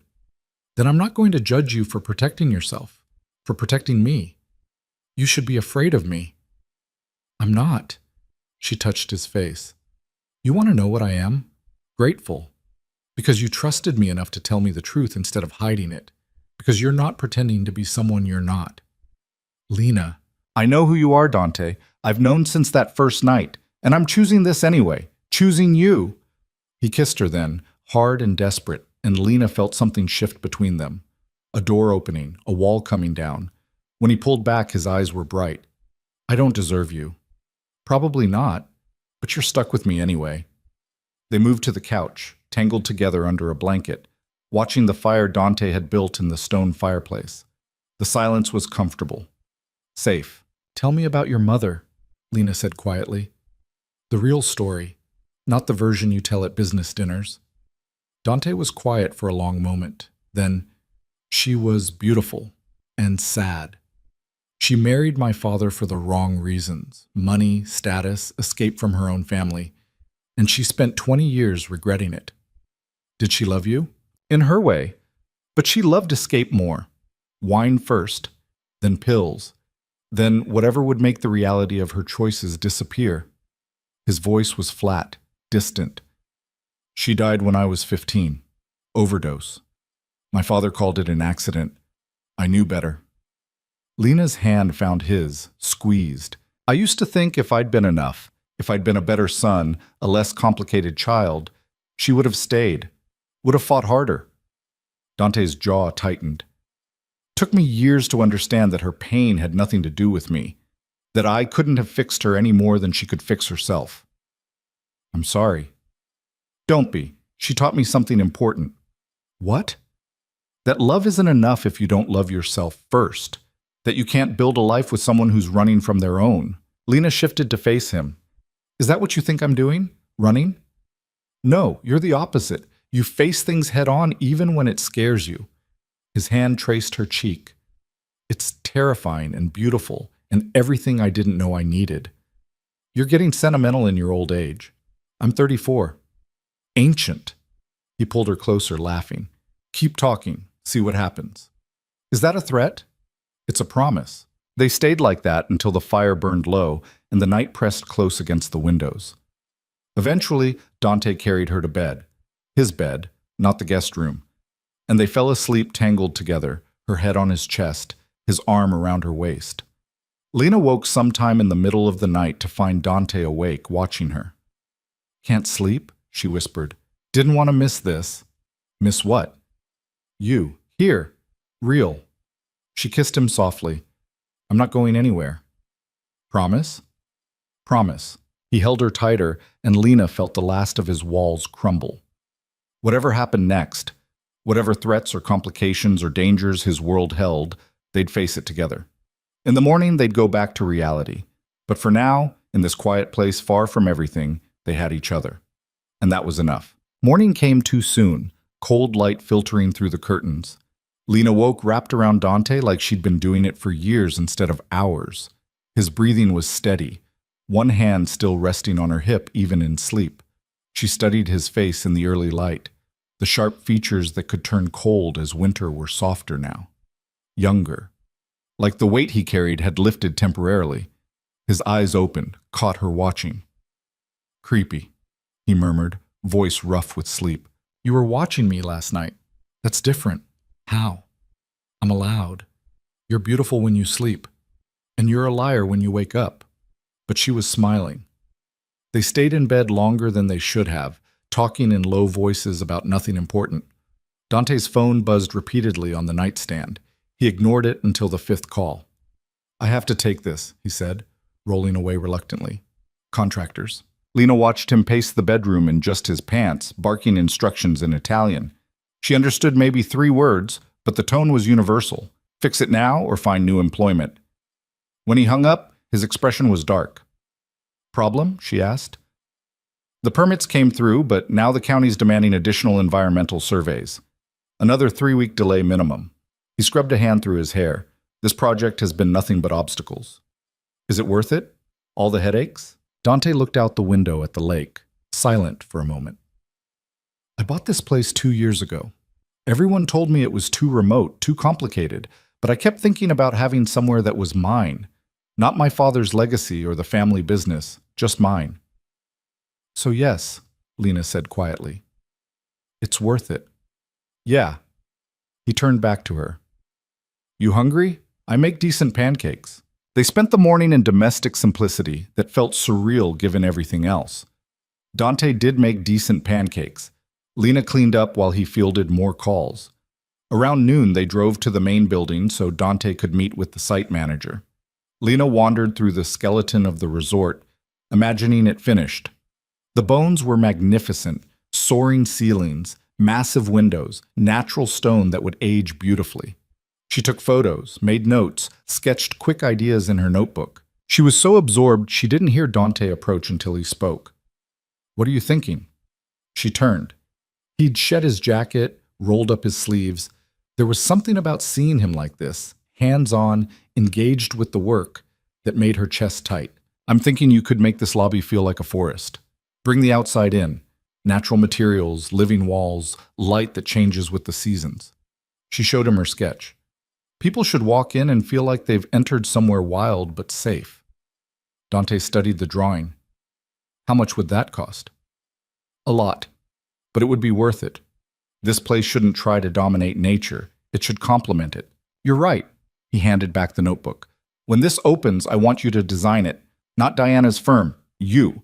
Your own contract. Lena's heart jumped. Dante, I'm serious. You're ready, and I trust your vision more than anyone's. That's a huge project. So, hire help. Build a team. I'll front the capital if you need it. His eyes were steady. Sure. I'm not offering because we're together. I'm offering because you're the best person for this. She wanted to argue, to point out all the ways it could complicate things. But looking at his face, she knew he meant it. This wasn't nepotism or favoritism, it was belief. Okay, she said, but I want a real contract, market rates, no special treatment. Deal. He smiled, though I reserve the right to be a demanding client. You're already a demanding client. Then nothing changes. They spent another hour walking the property. Dante showed her the planned cabin sites, the future spa location, the trail system that would wind through the forest. His enthusiasm was contagious, and Lena found herself caught up in it, seeing the vision taking shape. By late afternoon, dark clouds had rolled in, turning the sky steel gray. Thunder rumbled in the distance. We should head back, Dante said, eyeing the weather. They made it to the guest house just as the first drops hit.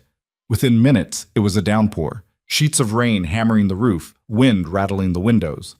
The temperature dropped fast. Dante built another fire while Lena made coffee. They settled on the couch, watching the storm turn the lake choppy and wild. I love this, Lena said. Being somewhere the weather actually matters. City kid? Born and raised. My mom used to take me to Central Park during thunderstorms. Said it was the only time the city felt honest. Honest how?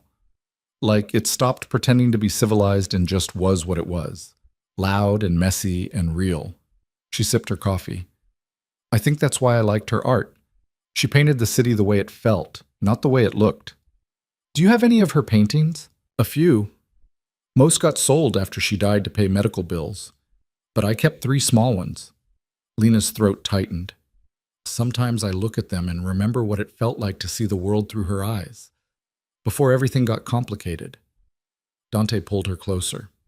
What would she think of me? Honestly? She'd probably say you were too brooding and needed better taste in movies. He laughed. Harsh. She didn't pull punches, but she'd also see past the walls.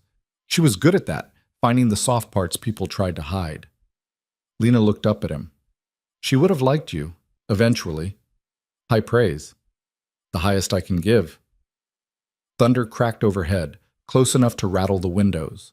The lights flickered once, twice, then died. Great, Dante muttered.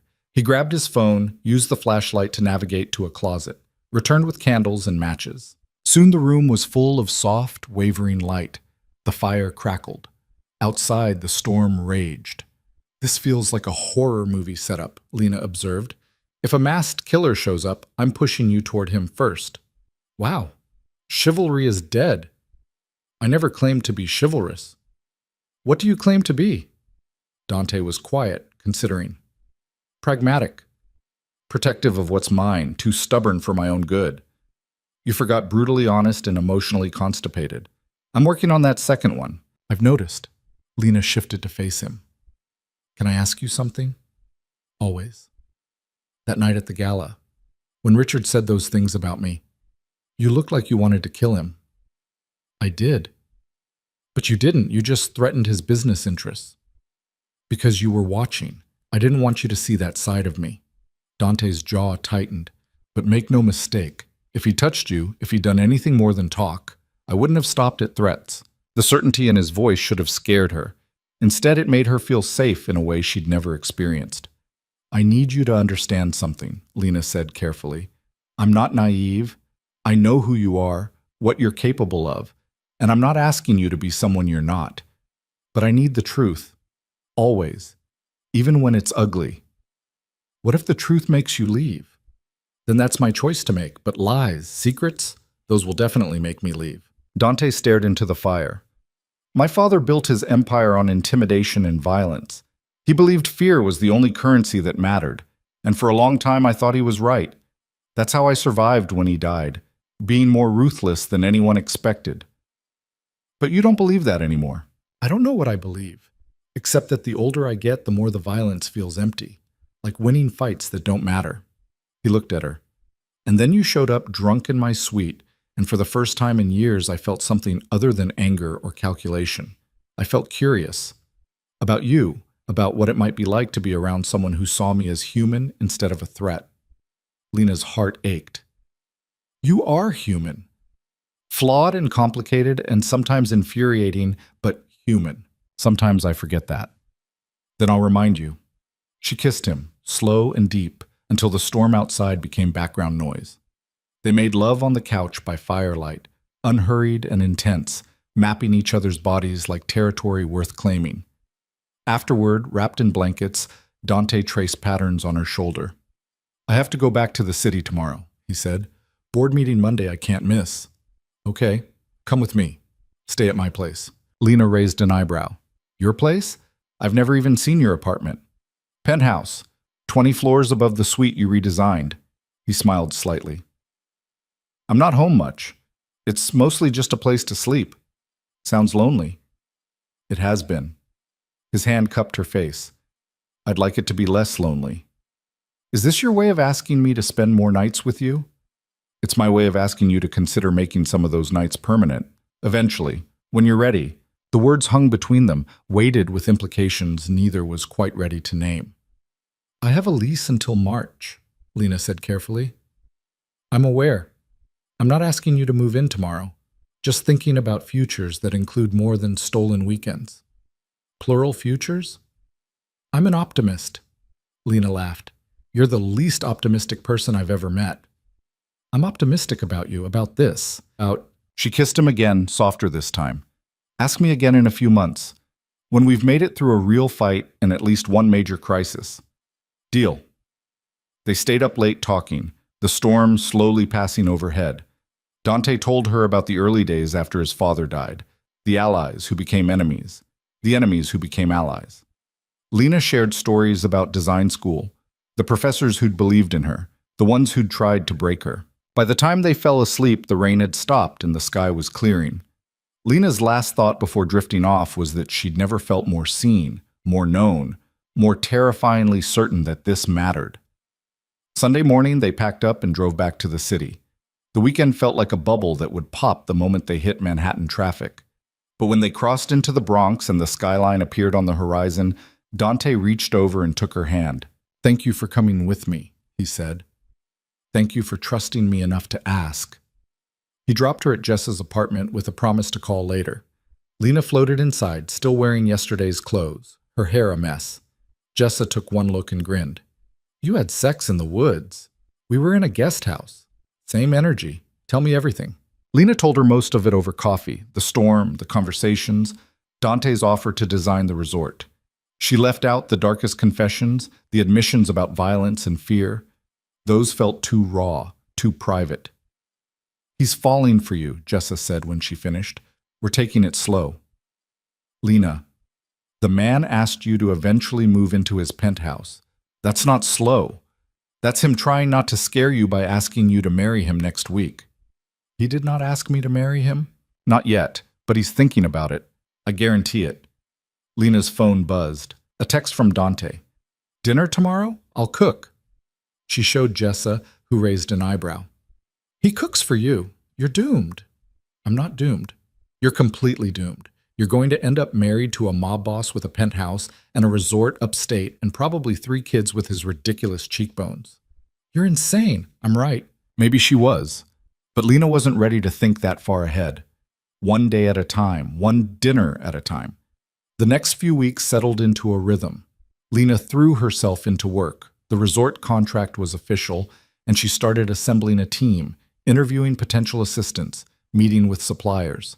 Diana was supportive, even offering to mentor her through the transition to independent contracting. You're ready for this, Diana said over lunch. I've been doing this 30 years, and I've rarely seen someone with your instincts. I'm terrified I'll screw it up. Good. Fear keeps you sharp. Just don't let it paralyze you. Nights, Lena spent with Dante. Sometimes at his penthouse, which was exactly as minimalist and impersonal as she'd expected.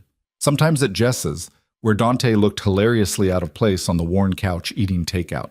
Your friend hates me, Dante observed one night after Jessa had retreated to her room. She doesn't hate you, she's protective.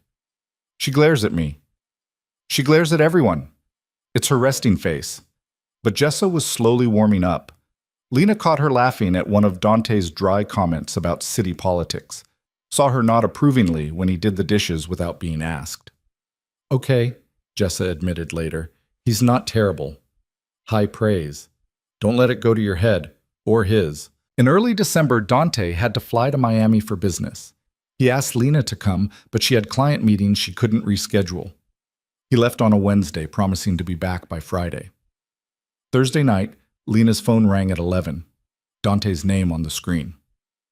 Hey, she answered. How's Miami? Silence. Then, I need you to do something for me. His voice was wrong, too controlled. What's wrong?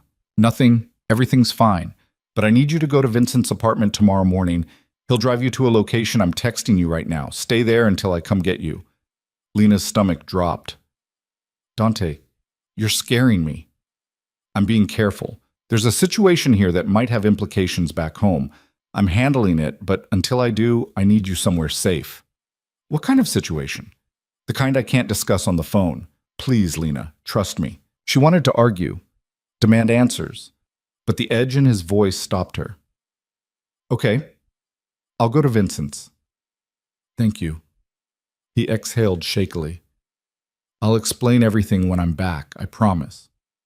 Dante? I love you. The words hit like lightning. He'd never said them before. What? She whispered. I love you, and I need you safe, so please do this. The line went dead. Lena stared at her phone, heart hammering. He loved her. He'd said it like a confession and a goodbye in the same breath. She texted back, I'll go.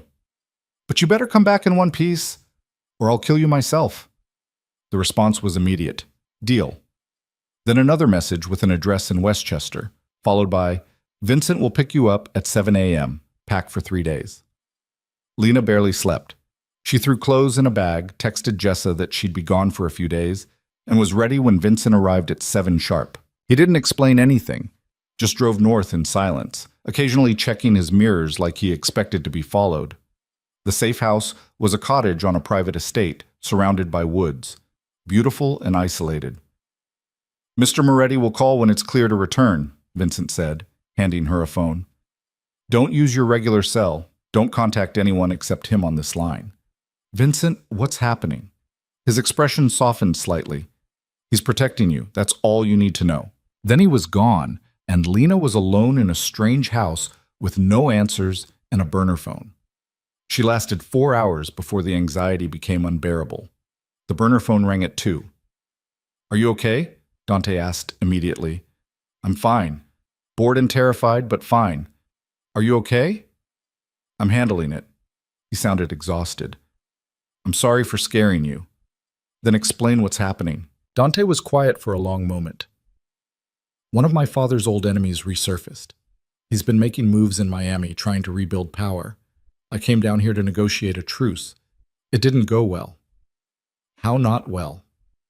He threatened to come after everyone close to me if I didn't back off some territory disputes. Mentioned you by name. Lena's blood went cold. How does he know about me?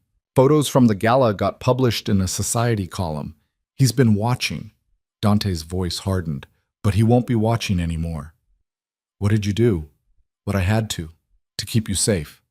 Lena closed her eyes. She didn't ask for details, didn't want to know exactly how permanent Dante's solutions were. When can I come home? She asked instead. Tomorrow. I'll pick you up myself. I miss you. I miss you too. His voice softened, and I meant what I said last night. I know. Her throat was tight. I love you too. In case that wasn't clear. She heard him exhale. It's clear now. They talked for another hour, about nothing and everything. Dante told her about Miami's humidity, the terrible coffee at his hotel. Lena described the cottage, the view of winter bare trees through the windows. When they finally hung up, Lena felt steadier. Whatever this life with Dante meant, the danger, the complications, the constantly looking over their shoulders, she was choosing it, choosing him. Dante arrived the next afternoon driving himself, no Vincent in sight. He looked exhausted, shadows under his eyes, tension in every line of his body. Lena met him at the door. Didn't ask questions, just pulled him inside and held him while he shook with something that might have been relief or delayed fear. I'm okay, he said into her hair. We're okay. I know. The threat's gone. Permanently. Okay. You're not going to ask what I did? No. Lena pulled back to look at him. Because I trust that you did what you needed to, and because I meant what I said, I love you. All of you. Even the parts that scare me. Dante's eyes were bright. How did I get this lucky? You stumbled into the wrong room and found someone too stubborn to run. Best mistake I ever made. They drove back to the city as the sun set, painting the sky in shades of orange and purple. Dante kept one hand on her thigh the whole drive, like he needed the physical reassurance she was real. At his penthouse, he finally relaxed. They ordered food, watched a terrible action movie Dante loved, fell asleep tangled together on his enormous bed. In the middle of the night, Lena woke to find him awake again, watching her. You do this a lot, she murmured. I like making sure you're real. I'm real, and I'm not going anywhere. Promise? I already did. At the lake, remember? Say it again. I'm not going anywhere, Dante. You're stuck with me. He kissed her forehead, her cheeks, her mouth. Good. Because I'm planning a future with you in it, and it would really inconvenience me if you left. Romantic. I'm working on it. Lena laughed, but her chest felt full, heavy with something that might have been fear or might have been hope. Probably both. Either way, she was in too deep to turn back now. The weeks after Miami were different, quieter in some ways, louder in others. Dante didn't disappear anymore, didn't hide behind walls or carefully controlled distance. He was just there, present in a way that felt both ordinary and miraculous. They fell into rhythms. Coffee together in the mornings when Lena stayed over, which was most nights now. Dante working from home more often, his office door open so they could talk between meetings. Lena spreading design samples across his dining table, asking his opinion on fabrics and finishes. I have no idea what the difference is between eggshell and ivory, Dante said one evening, squinting at two paint chips that looked identical. One has warm undertones, one has cool. They're both white. They're not white. They're neutral. That's the same thing. Lena threw a pillow at him. He caught it without looking up from his laptop. But underneath the domestic comfort, Lena could feel something building. A tension that had nothing to do with them and everything to do with the world Dante couldn't fully leave behind. It came to a head 3 days before Christmas. Lena was at Dante's penthouse wrapping gifts when Vincent arrived unannounced. The look on his face made her stomach drop. Where's Dante? He asked. Conference call in his office. What's wrong? Vincent didn't answer, just headed straight for Dante's office and knocked once before entering. Lena followed, ignoring Vincent's warning look. Dante was at his desk, phone pressed to his ear. He glanced up, saw their faces, and cut off whoever he was talking to mid-sentence. "I'll call you back." "We have a problem," Vincent said. "Richard Castellano just filed a lawsuit against Moretti Holdings. He's alleging predatory business practices, claiming you threatened him into backing out of the Tribeca deal." Lena's heart stopped. Richard, the man from the gala who'd looked at her like she was something to consume. Dante's expression went cold. "When did this happen?" "Papers were filed this morning. His lawyers already leaked it to the press. You're going to have reporters crawling all over this by tonight. Let them crawl. The allegations are bullshit. That's not the problem." Vincent's jaw tightened. "He's also filed a restraining order. Claims you made verbal threats against his life at a charity event in November. The gala." Lena remembered Dante's quiet fury, the way he'd positioned himself between her and Richard. "He's retaliating," she said quietly. "Because you protected me." Dante looked at her, and something in his eyes confirmed it. "This isn't your fault, but it's because of me. It's because Richard's a coward who can't handle losing." Dante stood. "Vincent, get Marcus on the phone. I want our legal team all over this." "Already done. But Dante—" Vincent hesitated. "There's more. He's claiming the threats were witnessed by multiple people. He's going to subpoena guest lists, try to find anyone who will corroborate." "No one will." "Maybe not willingly, but under oath. People get nervous." Lena's mind was racing. She'd been there. She'd seen the confrontation. If Richard's lawyers found out she was Dante's girlfriend, they'd twist it. Make it look like Dante was violent, possessive, dangerous, which he was, but not the way they'd paint it. "What do we do?" she asked. Dante's eyes met hers. "You do nothing. This is my problem. It's our problem if they drag me into it." "They won't. I'll make sure of that." But Lena could see the calculation in his eyes. He was already planning how to protect her, which likely meant distancing her from the situation entirely. "Don't," she said firmly. "Don't even think about pushing me away again." "Lena, no, we're past that. You said we face things together." Vincent cleared his throat. "I'll give you 2 a minute." He left, closing the door behind him. Dante crossed to her, his hands settling on her shoulders. "If they connect you to this, it becomes ammunition. Richard will use you to paint me as unstable. So we get ahead of it. We tell the truth. The truth is that I did threaten him. I told him I'd destroy his business if he spoke to you that way again." Dante's voice was tight. "That's not a great look in court. The truth is also that he sexually harassed me and you defended me. That's not a crime. In my world, everything can be made to look like a crime if the right lawyer spins it." Lena stepped back, needing space to think. "What does your legal team say?" "That we settle quietly, pay Richard off to make it go away." "And you don't want to do that." "I don't reward men who threaten what's mine." There it was again. That possessive edge that should have bothered her, but instead made her feel safe. Claimed. "Then we fight it," Lena said. "But we do it smart, not emotional." Dante's laugh was sharp. "I don't know how to do this without emotion, not when it involves you." "Then I'll be the rational one, for both of us." He stared at her for a long moment, then pulled her close, pressing his face into her hair. "How are you not running?" "Because I'm stubborn, and because I love you." She pulled back to meet his eyes. "And because the wrong room led me to exactly the right person, and I'm not letting some asshole with a vendetta take that away." Dante kissed her, hard, desperate. "I don't deserve you." "Probably not. But here we are." The lawsuit became public knowledge by that evening, exactly as Vincent predicted. Lena's phone exploded with messages from friends, colleagues, people she barely knew, asking if she'd heard about Dante Moretti's legal troubles. She ignored most of them, called Diana instead. "I saw the news," Diana said carefully. "Are you okay?" "I'm fine. It's complicated, but we're handling it." "Lena, I need to ask, is any of this going to impact the resort project?" Lena's chest tightened. She'd been so focused on Dante, she hadn't considered the professional fallout. "I don't know." "Why?"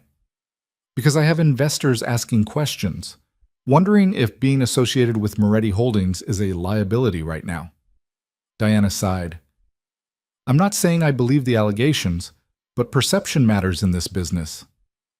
Are you asking me to step away from the project? I'm asking if you've thought about how this affects your career. You're just starting out. Getting tangled up in Dante's legal issues could hurt you. The words landed like a punch, because Diana was right.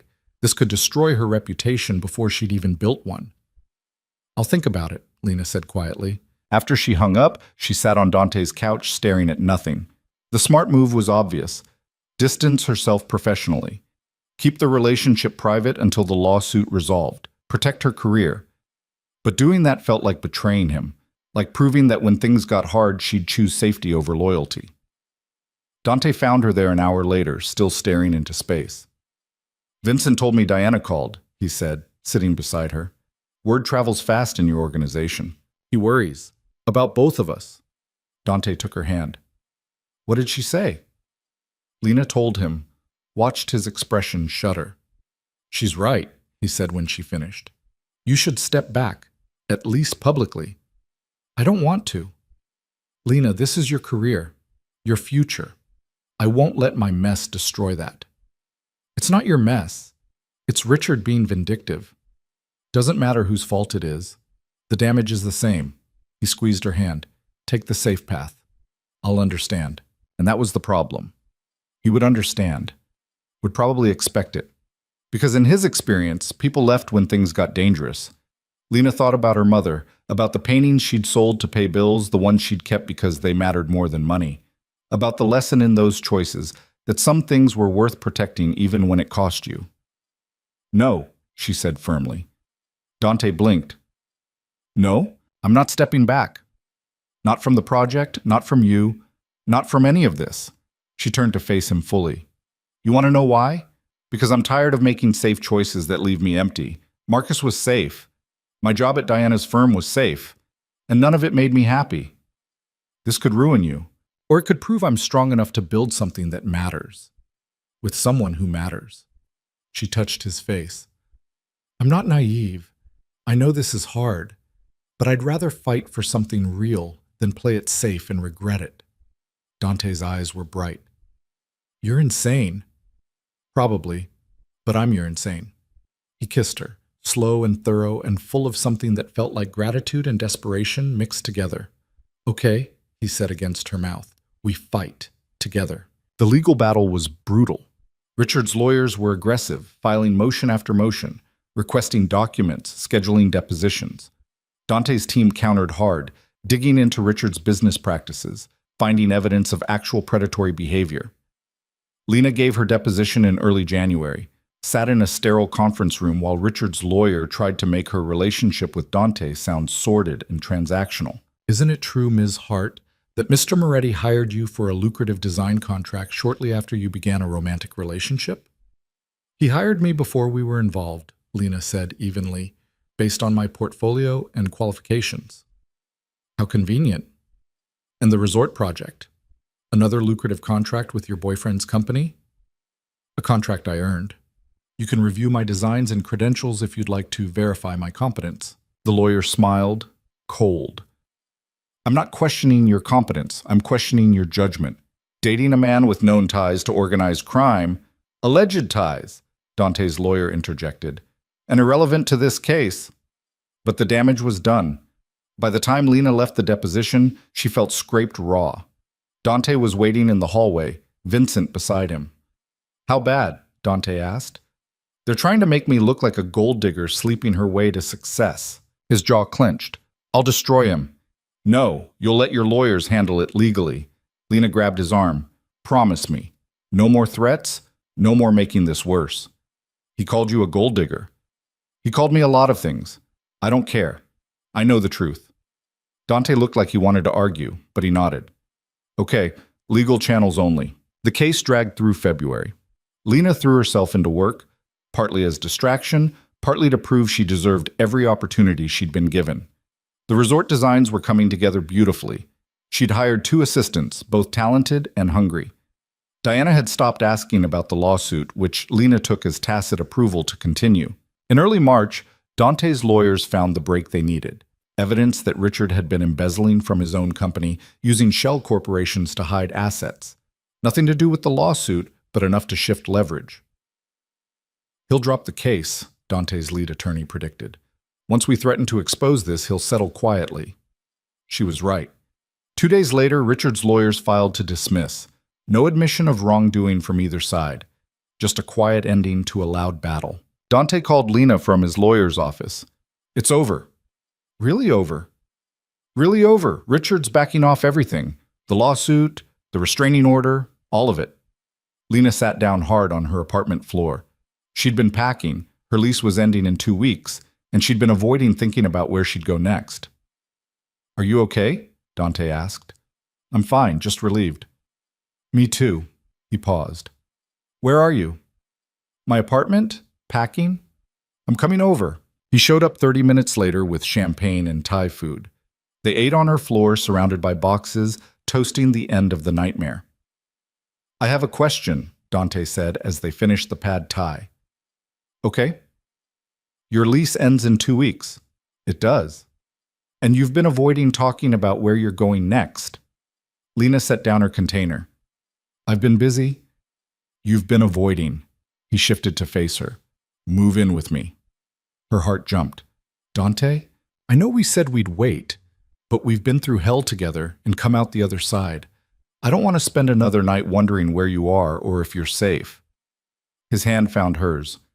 I want you in my space, making it less empty. Arguing with me about paint colors and leaving your design samples everywhere. That's very romantic. I'm working on it, he smiled. What do you say?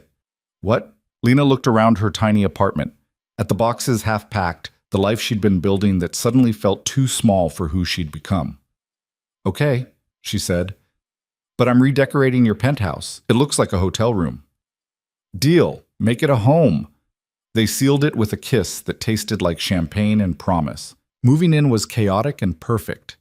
Lena filled Dante's sterile penthouse with color and warmth, vintage furniture mixed with modern pieces, plants in every window, art on the walls. Her mother's 3 paintings got prime placement in the living room. Dante pretended to complain about the clutter, but she caught him smiling at the breakfast table she'd insisted on, the reading nook she'd created by the windows, the way their lives tangled together in the shared space. It looks lived in, he said one evening, pulling her onto the couch beside him. That's the point. I like it. He kissed her temple. I like you here. Good, because you're stuck with me now. The resort project consumed most of April and May. Lena spent long days upstate overseeing installation, managing her team, solving the 1,000 small crises that came with a project that size. Dante visited when he could, watching her work with undisguised pride. You're incredible at this, he said one afternoon, watching her direct contractors on a complicated ceiling installation. I'm bossy at this. Same thing, in the best way. The resort opened soft in June, limited guests, mostly friends and investors getting a preview. The main lobby looked exactly as Lena had envisioned, a forest made intimate, wild beauty tamed just enough to be welcoming. The reviews were overwhelming. Design blogs called it revolutionary. Travel magazines featured it in summer roundups. Diana called to congratulate her, admitting she'd been wrong to doubt. You proved me wrong, Diana said, about being ready, about handling the pressure. I'm sorry I didn't trust you sooner. You were protecting your firm, I understand. Still, you're the real deal, Lena. I hope you know that. Lena did know. Finally. After years of doubting herself, of trying to prove she belonged, she'd built something that spoke for itself. In July, Dante surprised her with a weekend trip. Wouldn't tell her where they were going, just told her to pack light and trust him. They drove upstate, but past the resort. Higher into the mountains, to a lake Lena didn't recognize. Where are we? She asked. You'll see. He pulled up to a small cabin, weathered wood, wraparound porch, dock extending into crystalline water. It looked like something from a postcard. I bought it last month, Dante said. It needs work. A lot of work, but I thought... He stopped, started again. I thought maybe you'd help me make it ours, a place that's not about business or empire or any of that. Just us. Lena's throat was tight. You bought us a cabin? I bought us a future. One that has quiet mornings and a place to disappear to when the city gets too loud. He took her hand. What do you think? I think you're getting sentimental in your old age. I'm 35. Ancient. He pulled her close, laughing. So, you'll help me fix it up? On one condition. Name it. We put a reading chair on that porch for watching storms. Deal. They spent the weekend exploring the property, making plans, imagining futures. Dante showed her where he wanted to expand the deck, add a fire pit. Lena sketched ideas for opening up the interior, adding windows, bringing in light. On their last night, they sat on the dock watching the sun set over the water. Dante had been quiet all evening, his hand never leaving hers. I need to tell you something, he said finally. Lena's stomach tightened. Okay, that night. The night you stumbled into my room. I'd been sitting in the dark for hours before you arrived, thinking about my father, about Elena, about all the ways I'd failed people who mattered. He stared at the water. I'd actually been thinking about walking away, from the business, from the city, from everything. Dante. Then you showed up, drunk and devastated and completely, beautifully human. And something in me shifted, like maybe I could be human too. Maybe I didn't have to be the Moretti heir or the feared businessman. Maybe I could just be someone capable of helping a stranger who needed it. Lena's eyes burned. You saved me that night too. You just didn't know it. I know it now. He turned to face her fully. You walked into the wrong room and gave me a reason to stay, to fight, to believe I could be more than my father's legacy. You are more, so much more. Dante reached into his pocket, pulled out a small box. Lena's heart stopped. I'm not good at this, he said, opening it to reveal a simple ring, vintage setting, single diamond, elegant without being ostentatious. And I'm probably doing it wrong, but I know that I want every morning to start with you, every problem to be ours together, every future I imagine has you in it. Dante, marry me, Lena. Make the wrong room permanent. She was crying, full-on ugly crying, tears streaming down her face. That's the worst proposal I've ever heard. Is that a no? That's a yes, you idiot. Yes. He slid the ring onto her finger with shaking hands, then pulled her into his lap and kissed her while the last of the sunset painted the sky in impossible colors. I love you, he said against her mouth, even though you called my proposal the worst ever. I love you too, even though you're emotionally constipated and have terrible taste in movies. We're going to be a disaster, the best kind. They married in September in the suite where they'd met. Just close friends, Jessa, Vincent, Diana, a handful of others who mattered. The ceremony was simple. Dante cried, which shocked everyone, including himself. Lena laughed through her vows. The reception was at the resort, the space she'd designed filled with people celebrating love that had started with a mistake and become inevitable. To wrong doors and right people, Jessa toasted, grinning at them both. To second chances, Vincent added. To building something beautiful from chaos, Diana said, raising her glass. Dante pulled Lena close, his hand settling at her waist in that claiming gesture she'd come to love. To my wife, he said quietly, just for her, who saw past the walls and stayed anyway. To my husband, Lena replied, who protected a drunk stranger and somehow became my home. They kissed while their friends cheered, and Lena thought about all the moments that had led here. The betrayal that sent her to the wrong floor. The storm that kept her there. The courage it took to keep choosing each other when it would have been easier to walk away. A year later, Lena stood in the presidential suite at the Crimson Tower, studying the plaque Dante had insisted on installing by the door. It read, "The Heart Suite in elegant script, a tribute to the woman who'd transformed not just the room, but the man who owned it." You're going to make me cry again, she said, touching the letters. That's the plan. Dante wrapped his arms around her from behind. I want everyone who stays here to know that this room changed my life. It's just a room. It's the room where I found you, where I learned that wrong turns can lead to exactly where you need to be. He turned her to face him. And where I'm asking you to take one more leap with me. What kind of leap? He placed her hand on her stomach. The kind that involves tiny humans and sleepless nights and me having absolutely no idea what I'm doing. Lena's breath caught. She'd suspected for a week, but hadn't been ready to say it out loud. You know, Vincent told me you asked him to buy prenatal vitamins last week. He's terrible at keeping secrets. I'm going to kill Vincent. Don't. He's going to be the godfather. Lena laughed and cried simultaneously. We're having a baby.